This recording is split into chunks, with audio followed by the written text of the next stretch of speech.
The Thom Hartmann Program is brought to you in part by the Aiden Forecast, an investment newsletter with weekly updates of leading market indicators and a monthly deep dive into what the details of the economy and the markets mean for investors and retirees. On the web at aidenmarkets.com. Wines have some of the highest pesticide levels in our food chain. This hour brought to you by ecowine.com. Pesticide-free wines, organic wines, imported from France by the organic wine company, ecowine.com. The Thom Hartmann Program is brought to you in part by Super Beets. Super Beets are sourced from non-GMO beets, and they're packed with dietary nitrates, helping to produce nitric oxide for more energy, stamina, and support for healthy blood pressure levels naturally. For more information, call 800-223-8242 or visit freespeechbeets.com.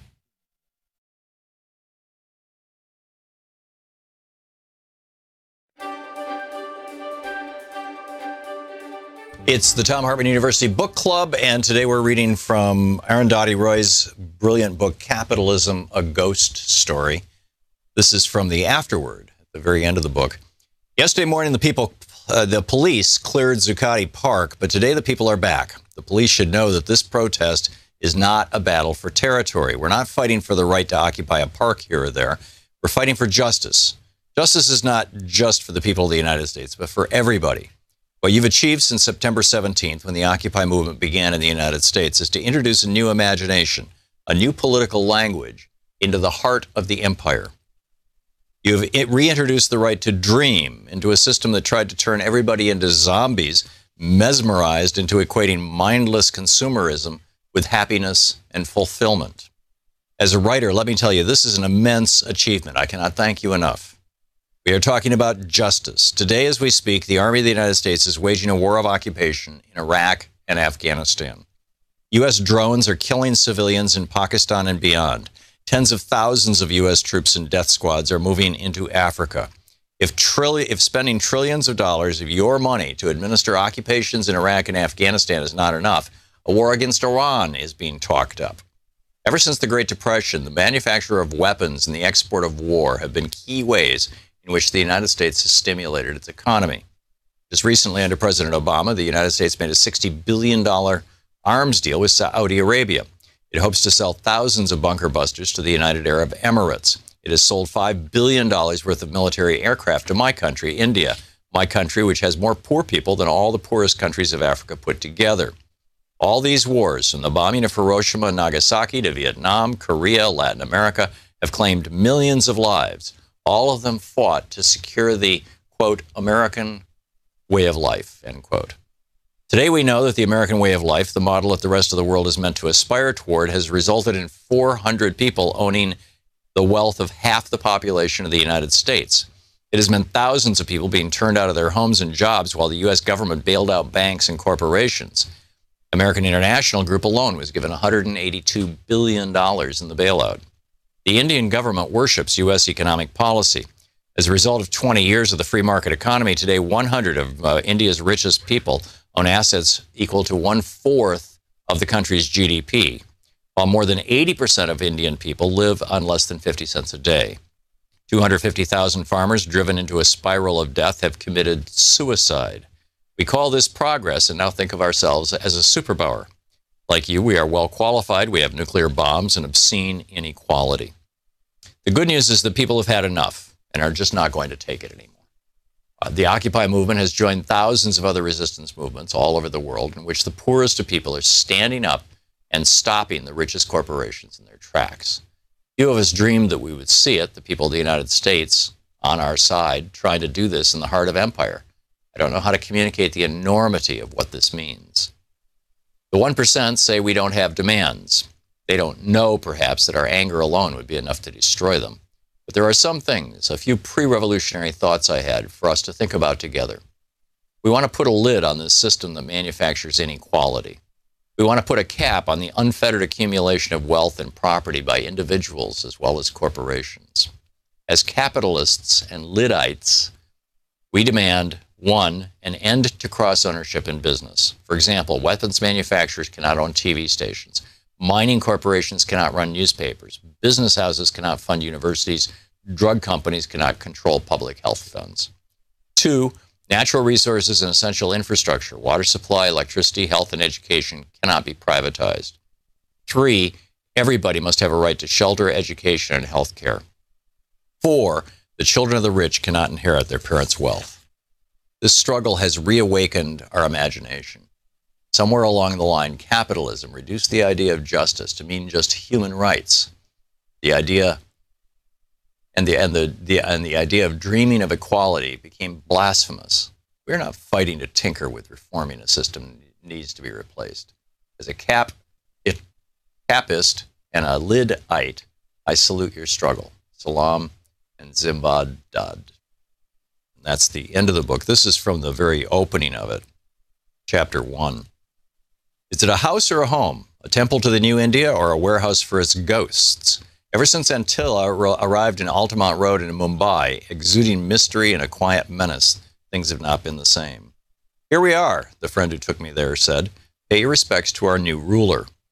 Antilla belongs to India's richest man, Mukesh Ambani. I'd read about this most expensive dwelling ever built, the 27 floors, 3 helipads, 9 lifts, hanging gardens, ballrooms, weather rooms, gymnasiums, 6 floors of parking, and 600 servants. Nothing had prepared me for the vertical lawn, a soaring 27-story high wall of grass attached to a vast metal grid. The grass was dry in patches, bits have fallen off in neat rectangles, clearly trickle down hadn't worked. But gush up certainly has. That's why in a nation of 1.2 billion, India's 100 richest people own assets equivalent to 1/4 of the GDP. And then Arundhati Roy goes on from there talking about how India is kind of an example of capitalism run amok. Capitalism, a Ghost Story by Arundhati Roy.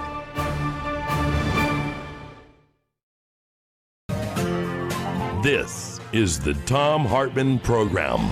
Greetings, my friends, patriots, lovers of democracy, truth, and justice, believers in peace, freedom, and the American way. Wow, a beautiful Tuesday and a brief history lesson. This is one of those memes that's floating around. I saw it on Twitter this morning. I'm assuming it's all over Facebook and whatnot.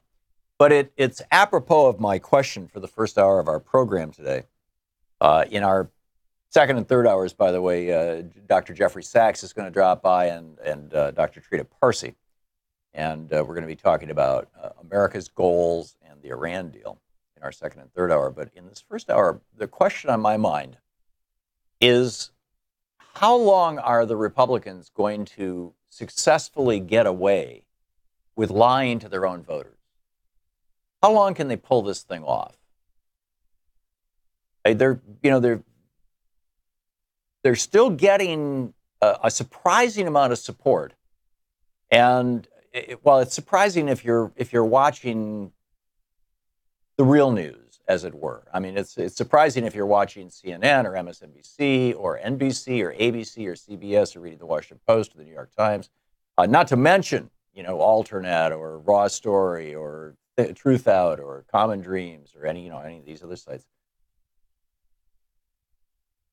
But there's this small percentage of Americans, apparently 10, 20, 30%, something like that, somewhere in that neighborhood, who get most of their, what they think of as news, from right-wing hate radio. You see this particularly among people who drive for a living, because virtually every city in America has a right-wing radio station. There are very few and far between left-wing radio stations, but right-wing everywhere. And of course, all the folks who live with Fox so-called news. So it seems like without this right-wing ecosystem feeding basically the lies that have supported the Republican Party up to this point, it wouldn't exist, which brings about some interesting questions. But anyhow, this brief history lesson, this thing that's floating around the internet. 1928. Step into the Wayback Machine. This is, 89 years ago. 1928, Republicans take control of the presidency, the House, and the Senate. Followed by the Great Depression, massive unemployment, and a stock market crash. The next time Republicans took control of the House, the Senate, and the White House was in 2000. No, seriously, Reagan never had the House of Representatives. In fact, the House of Representatives, Republicans lost the House of Representatives in the election of 1932. They had it back for one congressional session, one 2-year period, 47, 48. And that was it until Bill Clinton became president. The Republicans did not have control of the House of Representatives. The second time it happened, where you had Republicans controlling the House, the Senate, and the White House, and a majority on the Supreme Court, which was also the case in 1928, although the court arguably doesn't make policy, so that's just kind of anecdotal or interesting factoid. But in 2000 was the second time that the Republican Party took control of the House, the Senate, and the White House. And that was followed by 2 recessions, including the Great Recession, massive unemployment, and a stock market crash. Gee. And now, 16 years later, 2016, Republicans take control of the presidency, the House, and the Senate again. And this graphic that's going around with this viral meme. Anyone want to guess what happens next? Paul Krugman, writing in today's New York Times. I mentioned yesterday his blog post and how he has identified 10 specific lies in the Trump/Republican tax plan. His column today is titled "The GOP is no party for honest men." And he says, according to a new CBS News poll, almost 60% of the American public believes that the current Republican tax plan favors the wealthy. Now, just think about this for a minute. 60% of Americans. So Americans know what the Republicans are up to, right? It's about tax breaks for rich people. American public knows this. And Paul Krugman is pointing out 60% of the American public absolutely knows this. But what's shocking is that 40% of Americans are believing the lies. That's massive. Krugman points out in his column today, according to the Nonpartisan Tax Policy Center, by 2027, almost 80% of the gains from Trump's plan, the Republican plan, the Ryan, McConnell, Trump tax plan, whatever, almost 80% of the gains would go to the top 1%.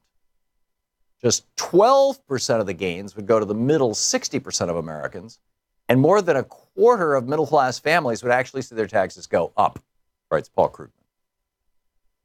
So he says the questions we should be asking, instead of why Republicans are pushing this so hard, is how they hope to get away with it. He points out that this is all about the big donors. It's all about the billionaires wanting their damn tax cuts.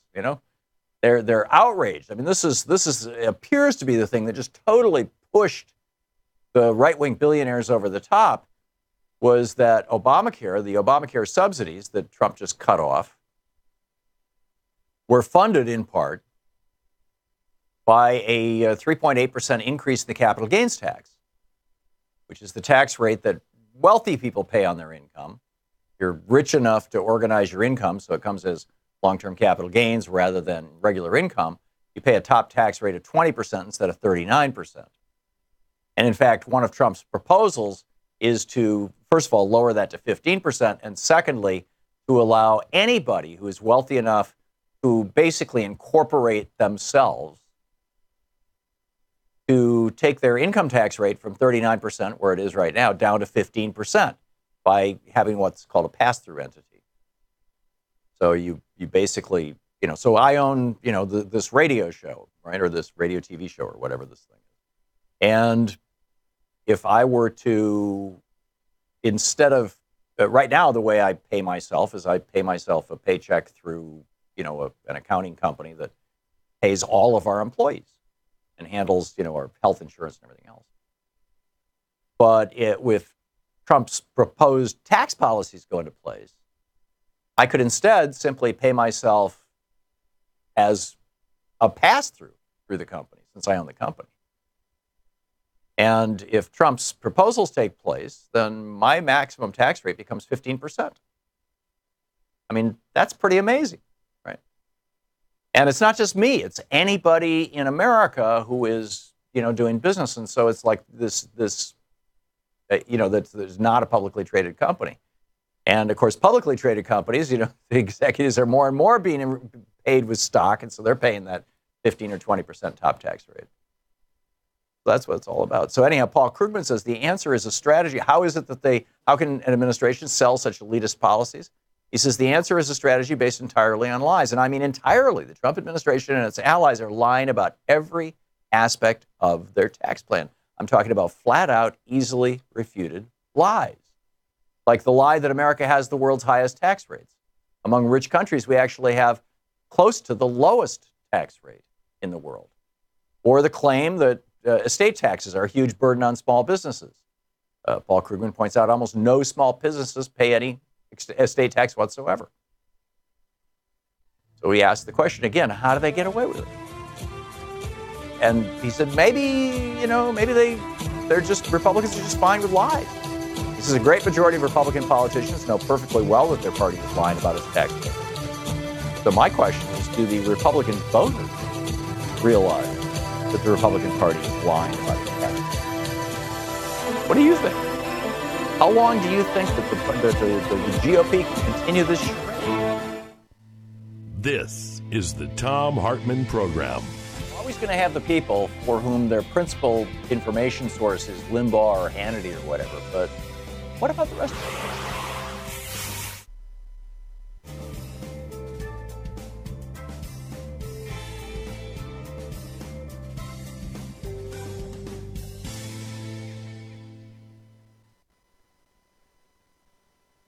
And welcome back.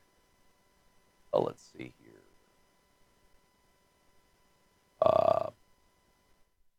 Andrea, watching us on Free Speech TV in Palm Springs, California. Hey, Andrea, what's on your mind today? Good morning. I couldn't get through yesterday, and you had asked if anyone could cite example of a Republican president or administration actually helping the American people. And I believe I have some examples, but all of which, except the first one, and even that one I kind of wonder, today's Republican Party would want to completely undo. And my first example is Lincoln freeing the slaves. Right.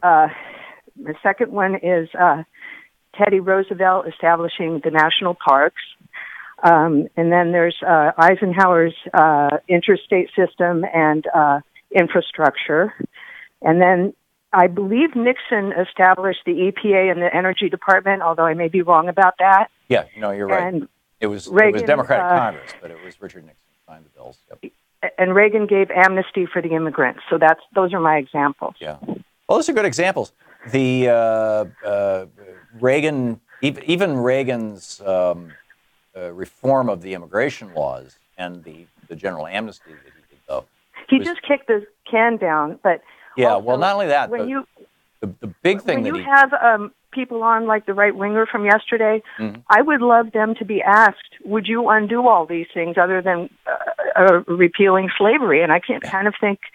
Well, those are the Andrea. Those are the Republican things, and what I made this distinction with Julio yesterday. I said conservative, not Republican, because the Republican Party I understand. has at various times been a progressive party, and there have been progressive Republicans, and mm-hmm. I just don't know of any conservative policies that have served this country, and certainly in my lifetime. And with regard to Reagan's immigration reform, the big thing that he did with the immigration reform that was a huge gift to the construction industry, to the meat packing industry, to the agriculture, basically to the low wage, to what were unionized high wage industries mm-hmm. and are now low wage non-unionized industries, was that he stopped enforcing the laws against employers. So what happened was we had for a century, we had a situation where typically somewhere between 250,000 and 750,000 people would come from Mexico into the United States sometime during the early to mid-summer. And then throughout the picking season, throughout the summer and the fall, they would work in California, Washington State, Oregon, things like that. And then they would go home in December, January, at the end of the picking season, they would go back to Mexico. And when Reagan stopped enforcing the laws against employers. Up until that point, basically, the one employer that had always been exempted from being prosecuted on these things was, agriculture on the West Coast. But then, because no more employers were going to jail for hiring people who were here without documentation, the construction industry started aggressively hiring people who were not citizens. The meatpacking industry busted all their unions and replaced them with people who were Hispanic, by and large. And many of these industries now actually advertise in Spanish in Mexico for workers. And, so arguably, Reagan set up this whole crisis. But anyhow, Andrea, a good list. Thank you very much for the call. And we'll see. Maybe someday conservatives will do something good for America. I have yet to figure out what it is. We'll be right back.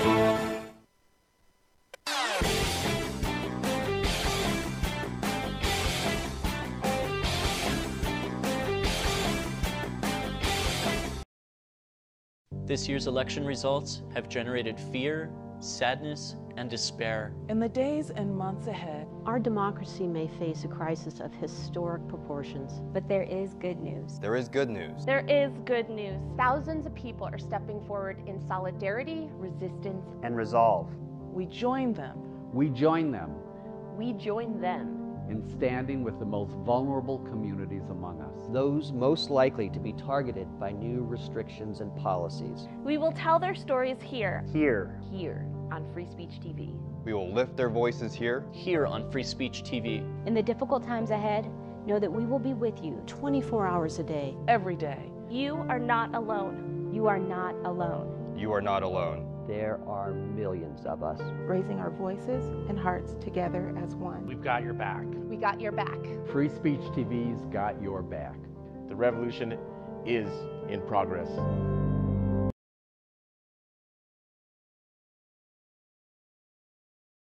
Getting my action chair back. Anyhow, welcome back. The GOP is no party for honest men by Paul Krugman. I was sharing little pieces from his column today. His column yesterday is titled, it's actually on his blog over at the New York Times, is titled Lies, Lies, Lies, Lies, Lies, Lies, Lies, Lies, Lies, Lies. Specifically 10 of them, because there are 10 specific lies that the Trump administration and Donald Trump and the Republican Party and Mitch McConnell and Paul Ryan are using to sell their tax cut for rich people. And, I think it's pretty important that these lies be clearly identified. But like I said, it raises the question, if these are all actually lies, and Krugman actually backs up every assertion that he makes here, how much longer can the Republicans pull off this scam? How long, and to what extent is the media, outside of, Fox so-called news, owned by billionaire Rupert Murdoch, of course, it's going to be the mouthpiece for billionaire self-interest, right? Fox News. That just makes perfect sense. And Limbaugh, his last contract was what, $400 million? Hannity, $200 million? These guys, they know which side of the bread, which side the bread is buttered on, and where they're going with this. So, but outside of that little media universe, how long are Republican voters going to continue to buy this stuff? Krugman goes through the lies. This is just on the tax plan. But, you see this, by the way, these lies on the environment, these lies from the Republicans on climate change. We just had the most severe, a hurricane hitting Ireland. This has literally never happened before.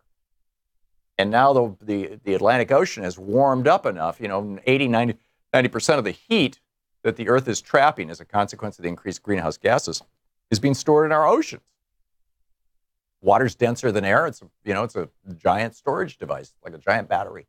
It's warming up the oceans. It's killing off the large chunks of the food chain. And it's producing hurricanes that are of mind-boggling intensity. But anyhow, we'll get to that. But so there's this whole kind of a hierarchy of lies. Trump just Trump's was it USDA or FDA? One or the other. I think it was the USDA just said, this pesticide is just fine. That's being banned all over the world, and it's just anyhow. Lie number one: America is the most highly taxed country in the world. Krugman says this is a Trump special. He said it many, many times, most recently just this past week. And every time, fact checkers pile on to point out that it's false. So why does Trump keep repeating it, even though he knows it's a flat-out lie? I suspect, Paul Krugman writes, it's a power thing. He enjoys showing he can lie repeatedly through his teeth. No, I'll tell you what it is. This is not new. Franklin Roosevelt. We've got a clip of FDR talking about the big lie. This is the big lie technique. This is Goebbels pointed this out. He said you want to successfully fool the people, lie big, lie ostentatiously, lie just over the top, and people will say for its very audaciousness it must be true. So that's lie number one. Lie number two: the estate tax is destroying farmers and truckers. No, it's not. He says, lately Trump has added a new twist, portraying the estate tax as a terrible burden on hardworking truckers. For who among us doesn't own an $11 million fleet of trucks? See, the estate tax doesn't kick in unless the estate you're leaving is worth over $11 million. And even then, it's not like, gee, they're going to take half of it. I mean, the tax begins on the $11,001,001, and it's a graduated tax. It's a progressive tax, so it starts out very, very low. Anyhow, lie number three, taxation of pass-through entities is a burden on small businesses. That's what I was talking about, where if Trump's tax thing goes through, as the owner of a small business, I'll get a personal windfall out of this. But the government is going to get less tax income. And, what benefit is it to giving people who are already in the top, at least the very top 5%, a giant tax break? I don't get it. I mean, I wouldn't object to a tax cut, but if it's going to hurt my country, actually, I would object to a tax cut on myself. Lie number four, cutting profits taxes really benefits workers. In other words, cutting taxes on profits. No, it doesn't. It doesn't benefit workers at all. Lie number five, repatriating overseas profits will create jobs. He points out that there is absolutely no evidence for this. And in fact, the evidence, if you look back to when Bush allowed corporations to bring profits back from overseas and only pay 5% on them, they didn't use that money to hire people. They used that money to increase the pay and the bonuses of the senior executives and the stockholders. Pure and simple, mostly through share buybacks. Lie number six, this is not a tax cut for the rich. Right. Except that it is a tax cut for the rich. Lie number seven, it's a big tax cut for the middle class. Krugman says, no, sorry. 80% of the tax cut goes to the top 1%, only 12% to the middle three quintiles. Lie number eight, it won't increase the deficit. Oh, it's going to explode the deficit, as every Republican tax cut since Reagan has done. Lie number nine, cutting taxes will jumpstart rapid growth. No, there's no evidence of this. And lie number 10, tax cuts will pay for themselves. They never have, they never will. Let's look at Kansas and Sam Brownback. So how long are they going to be able to get away with it? I find this just a fascinating question. And, I'm hoping the answer is, not much longer. You're listening to the Thom Hartmann Program. Call 202-808-9925. But we'll find out. Back with your calls.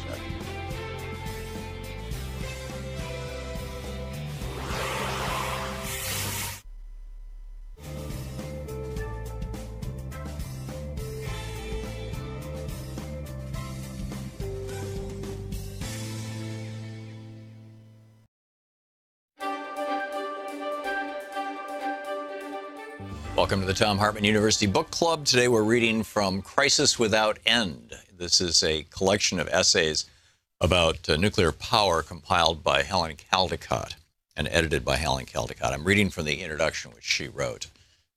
She is the world-famous Australian pediatrician, physician who has been speaking out about nuclear power and whatnot for years and years. On March 11, 2011, an earthquake measuring 9 on the Richter scale struck off the east coast of Japan. Within days, the ensuing tsunami had induced the meltdown of 3 of the 6 nuclear reactors at the Fukushima Daiichi nuclear power plant. During the earthquake, the external power supply was lost to the reactor complex. The pumps that circulate up to 1 million gallons of water per minute to cool each reactor core ceased to function. Emergency diesel generators situated below the plants kicked in, but these were soon swamped by the tsunami. Without cooling, the radioactive cores in units 1, 2, and 3 began to melt within hours. Over the next few days, all 3 cores, each weighing up to 100 tons, melted their way through 6 inches of steel at the bottom of their reactor vessels and oozed their way onto the concrete floor of the containment buildings, a fact that the Japanese government and Tokyo Electric Power Company, TEPCO, the power plant operator, continued to deny for months after the disaster. At the same time, the zirconium cladding covering thousands of uranium fuel rods reacted with water to create hydrogen, which initiated hydrogen explosions in units 1, 2, 3, and 4. Massive quantities of radiation escaped into the air and water, 3 times more noble gases, argon, xenon, and krypton, than at the Chernobyl nuclear power plant accident in 1986, and huge amounts of other volatile and non-volatile radioactive elements, including cesium, tritium, iodine, strontium, silver, plutonium, americium, and rubidium. Fukushima is now described as the greatest industrial accident in history. The Japanese government considered plans to evacuate 35 million people from Tokyo as other reactors, including 4 at Fukushima Daini, several miles along the coast from Fukushima Daiichi, were also at risk. Meanwhile, thousands of people fled the area around the smoldering reactors, but they were not notified when the radioactive plumes were traveling, despite the fact that there was a system in place to track the plumes. As a result, people fled directly into regions with the highest radiation concentrations, where they were exposed to high levels of whole-body external gamma radiation, inhaling radioactive air, and swallowing radioactive elements. Administering inert potassium iodide to the exposed people would have blocked the uptake of radioactive iodine in the thyroid glands. Unfortunately, it was not supplied except in the town of Miharu, where there was a conscientious mayor. Prophylactic iodine was, however, distributed to the staff of Fukushima Medical University in the days following the accident, after extremely high levels of radioactive iodine, 1.9 million becquerels per kilogram, were discovered in leafy vegetables near the university. Iodine contamination was already widespread in leafy vegetables and milk, while other isotopic contamination from substances such as cesium was widespread in vegetables, fruit, meat, milk, rice, and tea in many areas of Japan. Fukushima disaster is not over and will not end for many millennia. The radioactive fallout, which has covered vast swaths of Japan, will remain toxic for hundreds of thousands of years. It cannot simply be cleaned up, and it will continue to contaminate food, humans, and animals. It is unlikely that the 3 Fukushima Daiichi reactors that experienced total meltdowns will ever be deassembled or decommissioned. TEPCO claims such a massive undertaking will take them at least 30 to 40 years. The International Atomic Energy Agency, IAEA, predicts that it will be more than 40 years before any progress can be made because of the dangerous levels of radioactivity at the damaged reactors. This accident is identical to the Chernobyl catastrophe in its medical implications. The Fukushima meltdowns will induce an epidemic of cancer as people ingest radioactive elements. The single meltdown and explosion at Chernobyl contaminated 40% of the European landmass. Already, according to a 2009 report published by the New York Academy of Sciences, over 1 million people have perished as a result directly of that catastrophe. Large parts of Europe will remain radioactive for hundreds of years, as will now be the case in Japan. In assessing the impact of the Fukushima disaster on Japan and on the planet, and in assessing the safety of nuclear power overall, it is imperative to understand and evaluate the biological and medical consequences of exposure to the kinds of radioactive elements that were released during an accident at a nuclear power plant. Fact 1, no dose of radiation is safe. Each dose received by the body is cumulative and adds to the risk of developing malignancy or genetic disease. Fact 2, children are 10 to 20 times more vulnerable to the carcinogenic effects of radiation than adults. Females tend to be more sensitive than males, while fetuses and immunocompromised patients are also extremely sensitive. Fact 3, high doses of radiation received from a nuclear meltdown or from weapons explosions can cause acute radiation sickness, including hair loss, severe nausea, diarrhea, and bleeding. Reports of these illnesses, particularly among children, appeared within the first few months after the Fukushima accident. And then it goes on, the types of ionizing radiation. Crisis Without End by Helen Keller.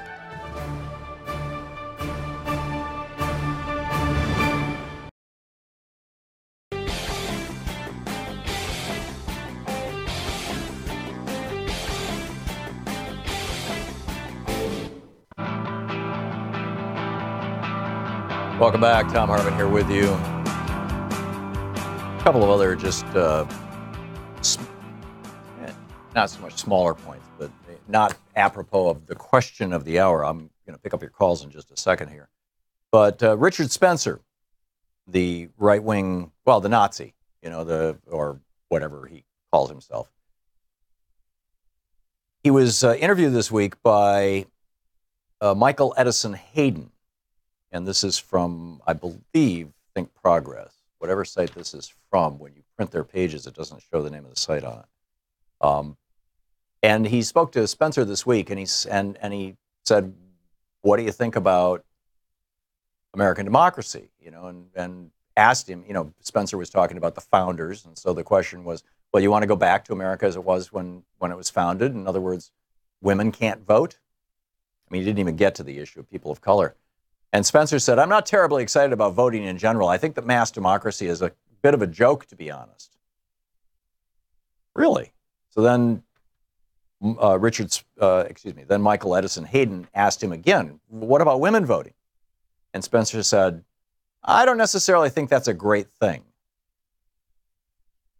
He said, and back in September 27th, 2016, he tweeted, "Women should never," this is Richard Spencer, right? This is your right-wing wonderkind. "Women should never be allowed to make foreign policy. It's not that they're weak. To the contrary, their vindictiveness knows no bounds." This is this characteristic that you see so frequently in the hard right, is that it is men who basically fear or hate women. I don't know how to describe it other than that.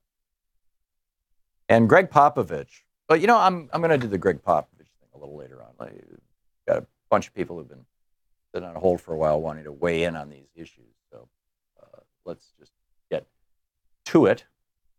Brian in North Brand, Minnesota. Hey, Brian, what's on your mind today? Hi, Tom. It's an honor to speak with you. Thank you, Brian. What's on your mind? Yeah, I have a degree in psychology, and I realize that this alone doesn't make me an expert on neurological disorders, but it is painfully obvious, even to a casual observer, that Donald Trump exhibits the hallmarks of early onset dementia. Everything from his forgetfulness in signing documents to not knowing where his limo is parked, to his word salads, to his sundowning. Yeah. And I just wanted your opinion, one, if you in fact think Donald Trump has early onset dementia, and two, this goes hand in hand with what you're discussing this morning, are the Republicans lying to Americans about his mental health? That's a good question. Yeah, and I think the unequivocal answer is yes. Number one, as to whether I think that he has early onset dementia, I'm skeptical actually that he has dementia. I think that probably he has age appropriate brain shrinkage. I mean, after the age of really in your 50s, in the mid 50s, but it starts picking up in your 60s. Brain size does actually reduce, particularly for people who drink alcohol regularly, which Trump doesn't do. But he's 71, 72 years old, so a certain amount of, forgetting to sign the document or forgetting where his limousine is, I'm not seeing patterns in his behavior and his in his speech in general that would be indicative of dementia. What I am seeing are patterns that are indicative of somebody who started out with an average to low IQ, started out with massive personal insecurity. Started out with an absolute empty bucket, to use the old psychotherapy language. There's just a giant hole in the bottom of his emotional bucket. No matter how much you pour into it, it's never enough. No matter how much love, no matter how much approval, no matter how much praise you give him, it's just never enough. The guy is a walking bundle of need. And so I rather than dementia, if I was diagnosing Donald Trump, and I'm not, but if I were to, I would say, at the very least, narcissism and this hedonism diagnosis. I find this fascinating. The people who are incapable of understanding past and future time. Basically, they're trapped in this continual present where all they want is self-satisfaction and self-gratification. So I think that those are the things that are the hallmarks of Donald Trump's psychopathology, Brian. Rather than dementia. But time will tell. So thanks a lot for the call. Jeffrey in Miami. Hey, Jeffrey, what's up? Hey, hi, Tom. Hey, Roosevelt, he started something pretty much new, what we was talking about before when, the having fear, and he got rid of it, introducing government to solve private problems. You just imagine if he was alive today, how he would see the 2008 crash and how the Fed was used to bail out the rich instead of the government. Yeah. So I'm thinking Keynesian theory pretty much came around just when he needed it. Now we got this new thing with Bitcoin, where it pretty much give a new definition to money. And that could be like perfect timing, whereas the Fed done lost credibility bailing out the rich, whereas it could reverse with the Bitcoin and give a new kind of theory, the way Keynesian gave theory to government to the private sector. You follow me on this? I am, and I do, Jesse. Excuse me, I called you Jeffrey. And I'm personally skeptical about Bitcoin and all these non-sovereign currencies, these digital currencies. It's a useful way to facilitate transactions online, but I'm real skeptical about this, and I don't see the Fed as the problem, frankly. And you and I have discussed this many times, Jesse. I see the problem as being basically the national priorities that have been established by the Republican Party and how they're not serving us well. But I get what you're saying, and I think that your comments on FDR are spot on. Thanks a lot for the call, Jesse. Dion in Illinois. Hey, Dion, what's on your mind today? Yeah, Thom, I heard you talking about following authoritarians yesterday. We know from Aristotle that you're either born a slave or you either follow a leader. And I wanted to talk about the genocide and eugenics in this country and the poor. We know that Donald Trump doesn't care about Puerto Rico. We know that the subsidies were removed affected the poor. We know that poverty is growing in parts of the city in America, especially in Portland with the tent cities. So do you think we're seeing a form of genocide against the poor or some kind of eugenics? No, I don't think it's either one. I don't think it's a genocide or eugenics. I think it's just very simple negligence. The rich people who are a small cabal of very wealthy people who have seized control of and are driving the Republican Party are basically saying, I want mine. I don't care if it kills the planet. We will lie about climate change. I want mine. I don't care if it starves the ability of the nation to protect the powerless or the weak or even the middle class. I want mine. And so, it's this government by billionaire that is really, in my opinion, that's the campaign. And the casualties, of course, are the poor people, are people of color, are young people, are elderly people. You've got Trump now proposing to cut Medicare, to cut Medicaid. I'm waiting for his proposals to cut Social Security to come down the road. I mean, this is what's going on right now, and it's something that we need to acknowledge.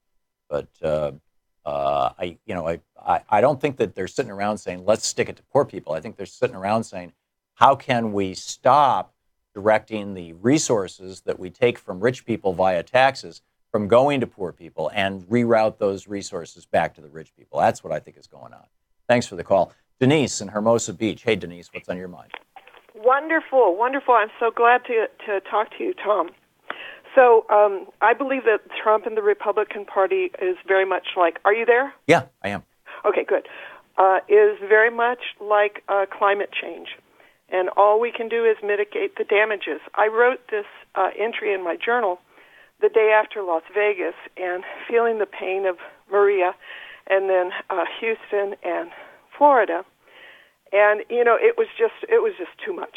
So I'd like to read my entry, and then I'd like to get off and let you think about it.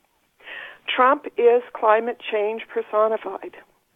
His presidency is a man-made disaster, either by domestic stupidity or foreign exacerbation, which the majority of thoughtful people did not support. His very presence provokes any calamity to extremes of emotion, controversy, and danger. His statements, thoughtlessly tweeted for his base's entertainment, are the world's embarrassment and our shame. He is climate change given absolute power. Wow. He will be our demise. All we can do is mitigate the damages. Yeah. You know, Herbert Hoover was of the opinion that government should not be doing anything to restrain industry, and was at the tail end of a massive, an 8-year campaign of deregulation by the Republicans. What Trump is doing now has been done before. It's just been done with more elegance and grace and less bombast. So Herbert Hoover wasn't viewed as a bombastic guy. He was viewed as a thoughtful guy who screwed everything all up. Yeah, but I don't think that I don't know, because I'm not a historian. I have never felt the kind of strange support around one individual in my entire life. Yeah, same here. My experience as well. Denise, thank you for the call. We'll be back. It's coming up on 45 minutes past the hour. You're listening to Thom Hartmann. Visit ThomHartmann.com for audio and video archives. And more of your calls in just a moment.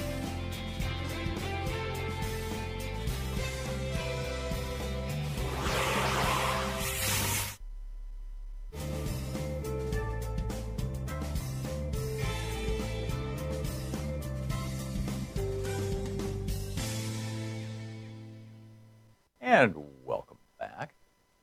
And let's see here. Free Speech TV. Jimmy in Lone Tree, Colorado. Hey, Jimmy, what's on your mind? Thanks for watching Free Speech TV.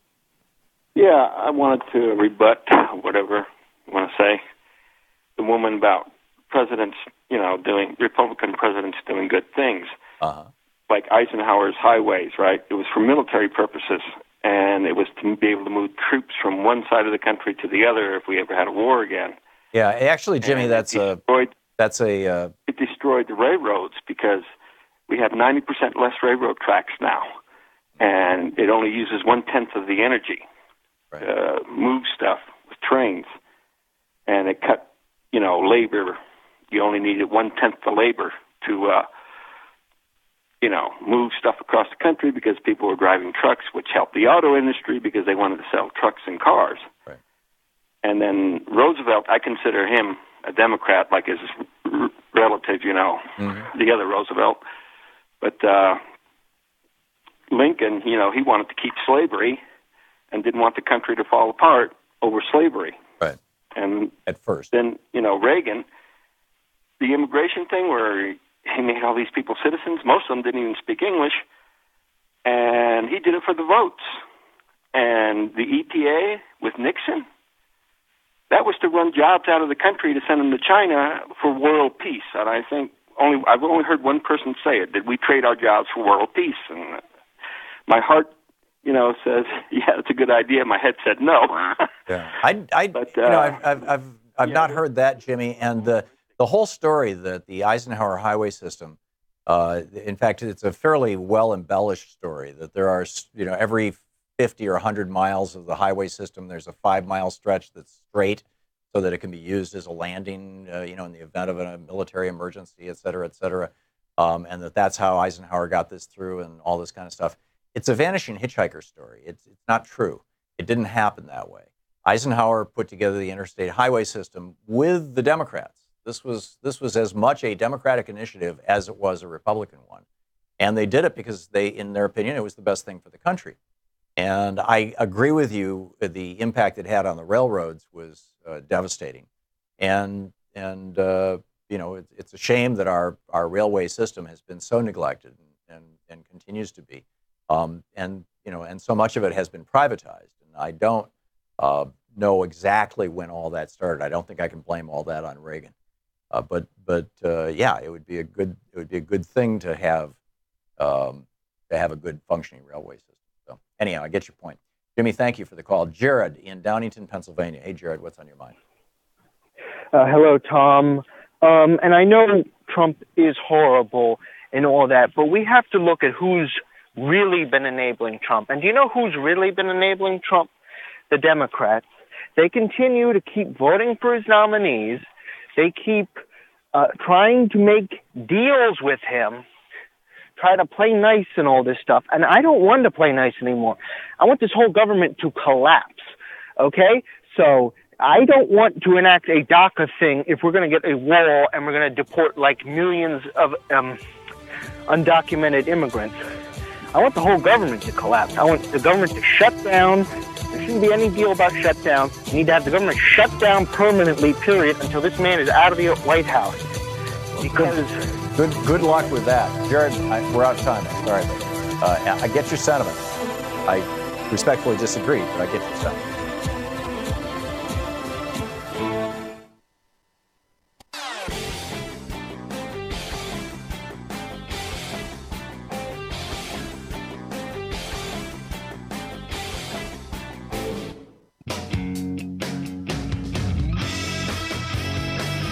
Welcome back. Thom Hartmann here with you and Laura in Champaign, Illinois. Hey, Laura, what's up? Hi, Tom. I'd like to address your conversation about the Republican lies.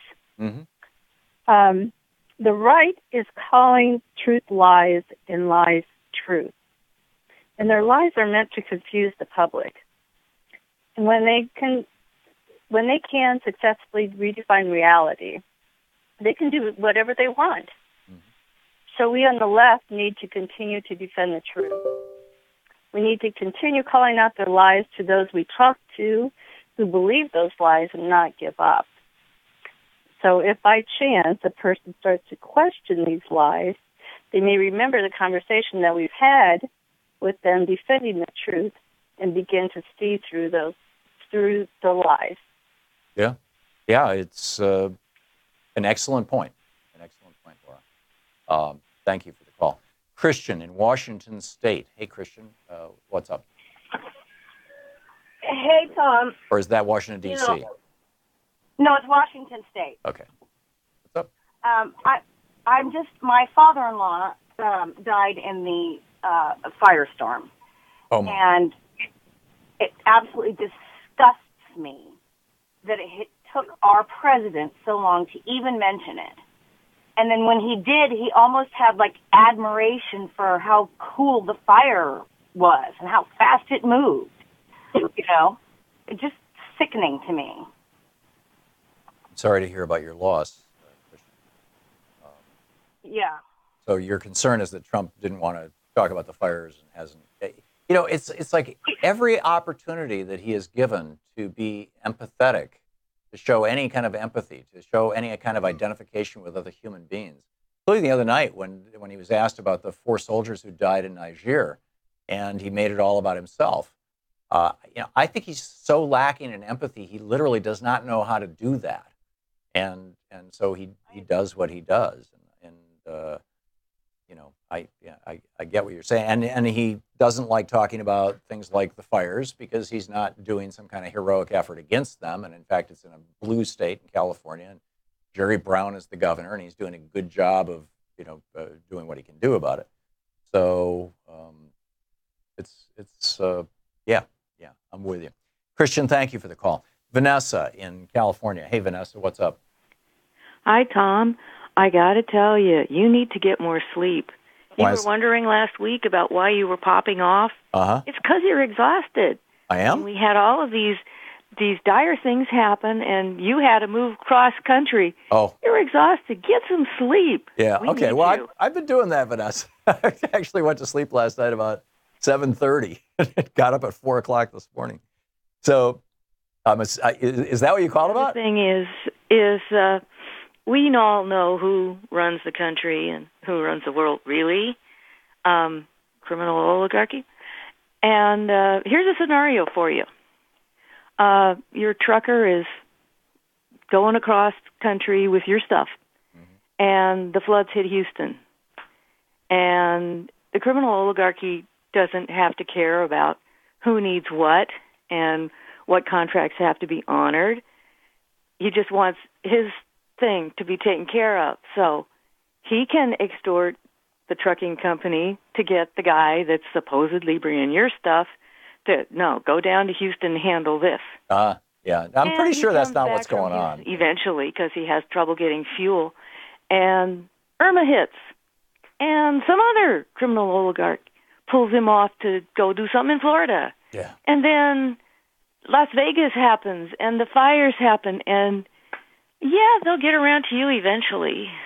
But I think this is Vanessa. I understand what you're saying, and I will try to get more sleep. And I think that all of our stuff on the moving company truck is because their business model is probably that they aggregate stuff in their warehouse until they can fill one entire truck. And in our case, it took them a month and a half to reach the point where they had enough people moving from D.C. to the West Coast that they could do that. That's just my guess, but I think that that's the case. Vanessa, thanks for the call. I appreciate the sentiment. Sue in Albuquerque. Hey, Sue, what's on your mind today? Hi, Tom. I'm so glad to talk to you, and I agree with the last caller. A little worried about you, but I'm sure you'll pull through. Thank you. A friend of mine about in September, who I've known forever, she committed suicide. Oh, my. And I think it was post-election depression. I think she just gave up. And, we're 60 years old. She wasn't making money. She had lost her business in the 2008 recession. And I just want to encourage people, don't give up. Just even if you get rebuffed, leave the door open, call people, call your friends. And, what do you have to say? Yeah, no, I completely agree with you. And if anything, this is a time, this time of crisis with this Trump-Pence presidency, and they're equally bizarre and frightening for different reasons, is a time that we need to be supporting each other. We need to be holding each other, essentially. Whether it be, physically or emotionally or even spiritually, holding each other in our prayers. Yes, Sue's spot on. Thank you for the call. And I'm very sorry to hear about your loss. Bill in Albany, Georgia. Bill, got a minute to the end of the hour. What's up? Yeah, I just want to say that the Republican Party, about the lies and everything, I don't know how they can be the moral the moral standard for the nation that they try to be, or say they are, when they're the least of all, and they do the worst to the people. And also another thing, this off the track, but about a year and a half ago on 60 Minutes, they had about a new energy source that was these tiles. This guy made a machine that had these tiles with a special coating that would create electricity on its own. And they were putting 3 units on top of the GE corporate building, wherever that is, to run the whole building. And these would be individual units that could be put outside a home and run the home with no electric grid, no nothing else. Sure. And since then, I haven't been able to hear a thing about it. Well, this is essentially what Elon Musk is suggesting he would like to do with Puerto Rico, is, make every house or at least every community its own basically local power station. Bill, thanks for the call. It's going to be interesting to see if we can do this, and if it can be done in a way that isn't shock doctrine one-to-one. Back. You're listening to Thom Hartmann.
The Thom Hartmann Program is brought to you in part by the Aiden Forecast, an investment newsletter with weekly updates of leading market indicators and a monthly deep dive into what the details of the economy and the markets mean for investors and retirees. On the web at aidenmarkets.com. Wines have some of the highest pesticide levels in our food chain. This hour brought to you by EcoWine.com. Pesticide-free wines, organic wines, imported from France by the organic wine company, EcoWine.com. The Thom Hartmann Program is brought to you in part by Super Beets. Super Beets are sourced from non-GMO beets, and they're packed with dietary nitrates, helping to produce nitric oxide for more energy, stamina, and support for healthy blood pressure levels naturally. For more information, call 800-223-8242 or visit freespeechbeets.com.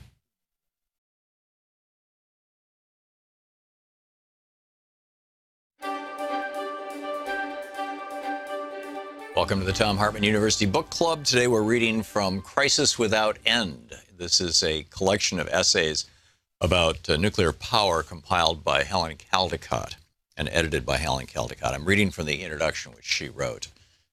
She is the world-famous Australian pediatrician, physician who has been speaking out about nuclear power and whatnot for years and years. On March 11, 2011, an earthquake measuring 9 on the Richter scale struck off the east coast of Japan. Within days, the ensuing tsunami had induced the meltdown of 3 of the 6 nuclear reactors at the Fukushima Daiichi nuclear power plant. During the earthquake, the external power supply was lost to the reactor complex. The pumps that circulate up to 1 million gallons of water per minute to cool each reactor core ceased to function. Emergency diesel generators situated below the plants kicked in, but these were soon swamped by the tsunami. Without cooling, the radioactive cores in units 1, 2, and 3 began to melt within hours. Over the next few days, all 3 cores, each weighing up to 100 tons, melted their way through 6 inches of steel at the bottom of their reactor vessels and oozed their way onto the concrete floor of the containment buildings, a fact that the Japanese government and Tokyo Electric Power Company, TEPCO, the power plant operator, continued to deny for months after the disaster. At the same time, the zirconium cladding covering thousands of uranium fuel rods reacted with water to create hydrogen, which initiated hydrogen explosions in units 1, 2, 3, and 4. Massive quantities of radiation escaped into the air and water, 3 times more noble gases, argon, xenon, and krypton, than at the Chernobyl nuclear power plant accident in 1986, and huge amounts of other volatile and non-volatile radioactive elements, including cesium, tritium, iodine, strontium, silver, plutonium, americium, and rubidium. Fukushima is now described as the greatest industrial accident in history. The Japanese government considered plans to evacuate 35 million people from Tokyo as other reactors, including 4 at Fukushima Daini, several miles along the coast from Fukushima Daiichi, were also at risk. Meanwhile, thousands of people fled the area around the smoldering reactors, but they were not notified when the radioactive plumes were traveling, despite the fact that there was a system in place to track the plumes. As a result, people fled directly into regions with the highest radiation concentrations, where they were exposed to high levels of whole-body external gamma radiation, inhaling radioactive air, and swallowing radioactive elements. Administering inert potassium iodide to the exposed people would have blocked the uptake of radioactive iodine in the thyroid glands. Unfortunately, it was not supplied except in the town of Miharu, where there was a conscientious mayor. Prophylactic iodine was, however, distributed to the staff of Fukushima Medical University in the days following the accident, after extremely high levels of radioactive iodine, 1.9 million becquerels per kilogram, were discovered in leafy vegetables near the university. Iodine contamination was already widespread in leafy vegetables and milk, while other isotopic contamination from substances such as cesium was widespread in vegetables, fruit, meat, milk, rice, and tea in many areas of Japan. Fukushima disaster is not over and will not end for many millennia. The radioactive fallout, which has covered vast swaths of Japan, will remain toxic for hundreds of thousands of years. It cannot simply be cleaned up, and it will continue to contaminate food, humans, and animals. It is unlikely that the 3 Fukushima Daiichi reactors that experienced total meltdowns will ever be deassembled or decommissioned. TEPCO claims such a massive undertaking will take them at least 30 to 40 years. The International Atomic Energy Agency, IAEA, predicts that it will be more than 40 years before any progress can be made because of the dangerous levels of radioactivity at the damaged reactors. This accident is identical to the Chernobyl catastrophe in its medical implications. The Fukushima meltdowns will induce an epidemic of cancer as people ingest radioactive elements. The single meltdown and explosion at Chernobyl contaminated 40% of the European landmass. Already, according to a 2009 report published by the New York Academy of Sciences, over 1 million people have perished as a result directly of that catastrophe. Large parts of Europe will remain radioactive for hundreds of years, as will now be the case in Japan. In assessing the impact of the Fukushima disaster on Japan and on the planet, and in assessing the safety of nuclear power overall, it is imperative to understand and evaluate the biological and medical consequences of exposure to the kinds of radioactive elements that were released during an accident at a nuclear power plant. Fact 1, no dose of radiation is safe. Each dose received by the body is cumulative and adds to the risk of developing malignancy or genetic disease. Fact 2, children are 10 to 20 times more vulnerable to the carcinogenic effects of radiation than adults. Females tend to be more sensitive than males, while fetuses and immunocompromised patients are also extremely sensitive. Fact 3, high doses of radiation received from a nuclear meltdown or from weapons explosions can cause acute radiation sickness, including hair loss, severe nausea, diarrhea, and bleeding. Reports of these illnesses, particularly among children, appeared within the first few months after the Fukushima accident. And then it goes on, the types of ionizing radiation. Crisis Without End by Helen Keller. Talent and skill.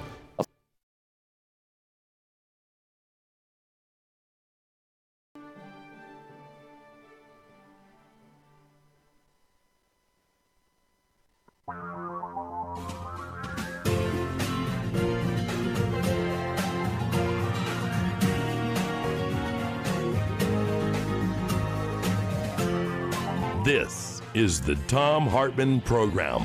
Welcome back. Thom Hartmann here with you. And on the line with us, Dr. Jeffrey Sachs, professor of economics and director of the Center for Sustainable Development at Columbia University, Columbia.edu, senior UN advisor, author of numerous books. His latest, Building the New American Economy, Smart, Fair, and Sustainable, with a foreword by Bernie Sanders. His website, jeffsachs, SACHS.org. And you can tweet him at Jeff D. Sachs. Dr. Sachs, welcome back to the program. It's been a while. Tom, great to be with you. Really a pleasure. Thanks for joining us. You have launched a new initiative called America's Goals. Tell us about this. The basic idea is to help get us out of our spinning in place or falling off the ledge, whichever bad metaphor you cherish. We need to look forward in the United States, and we need to understand that we are falling so far behind our potential and increasingly so far behind other normal countries that maybe by setting some clear objectives, some measurable objectives on issues like the quality of jobs or the extent of health care costs or life expectancy, we can get back to actually solving some problems rather than the kind of madness that we have right now. So we launched a set of goals, 7 goals, on jobs, affordable health care, education, empowering people over special interests in our politics, and so on, set for the year 2030. The idea is, let's stop looking at, if it's Trump, it's at a 1-minute time horizon. If it's normal politics, it's at most a year or two. Let's look ahead so we can actually accomplish something real. Rather than talking about infrastructure, maybe we could actually plan and build some infrastructure.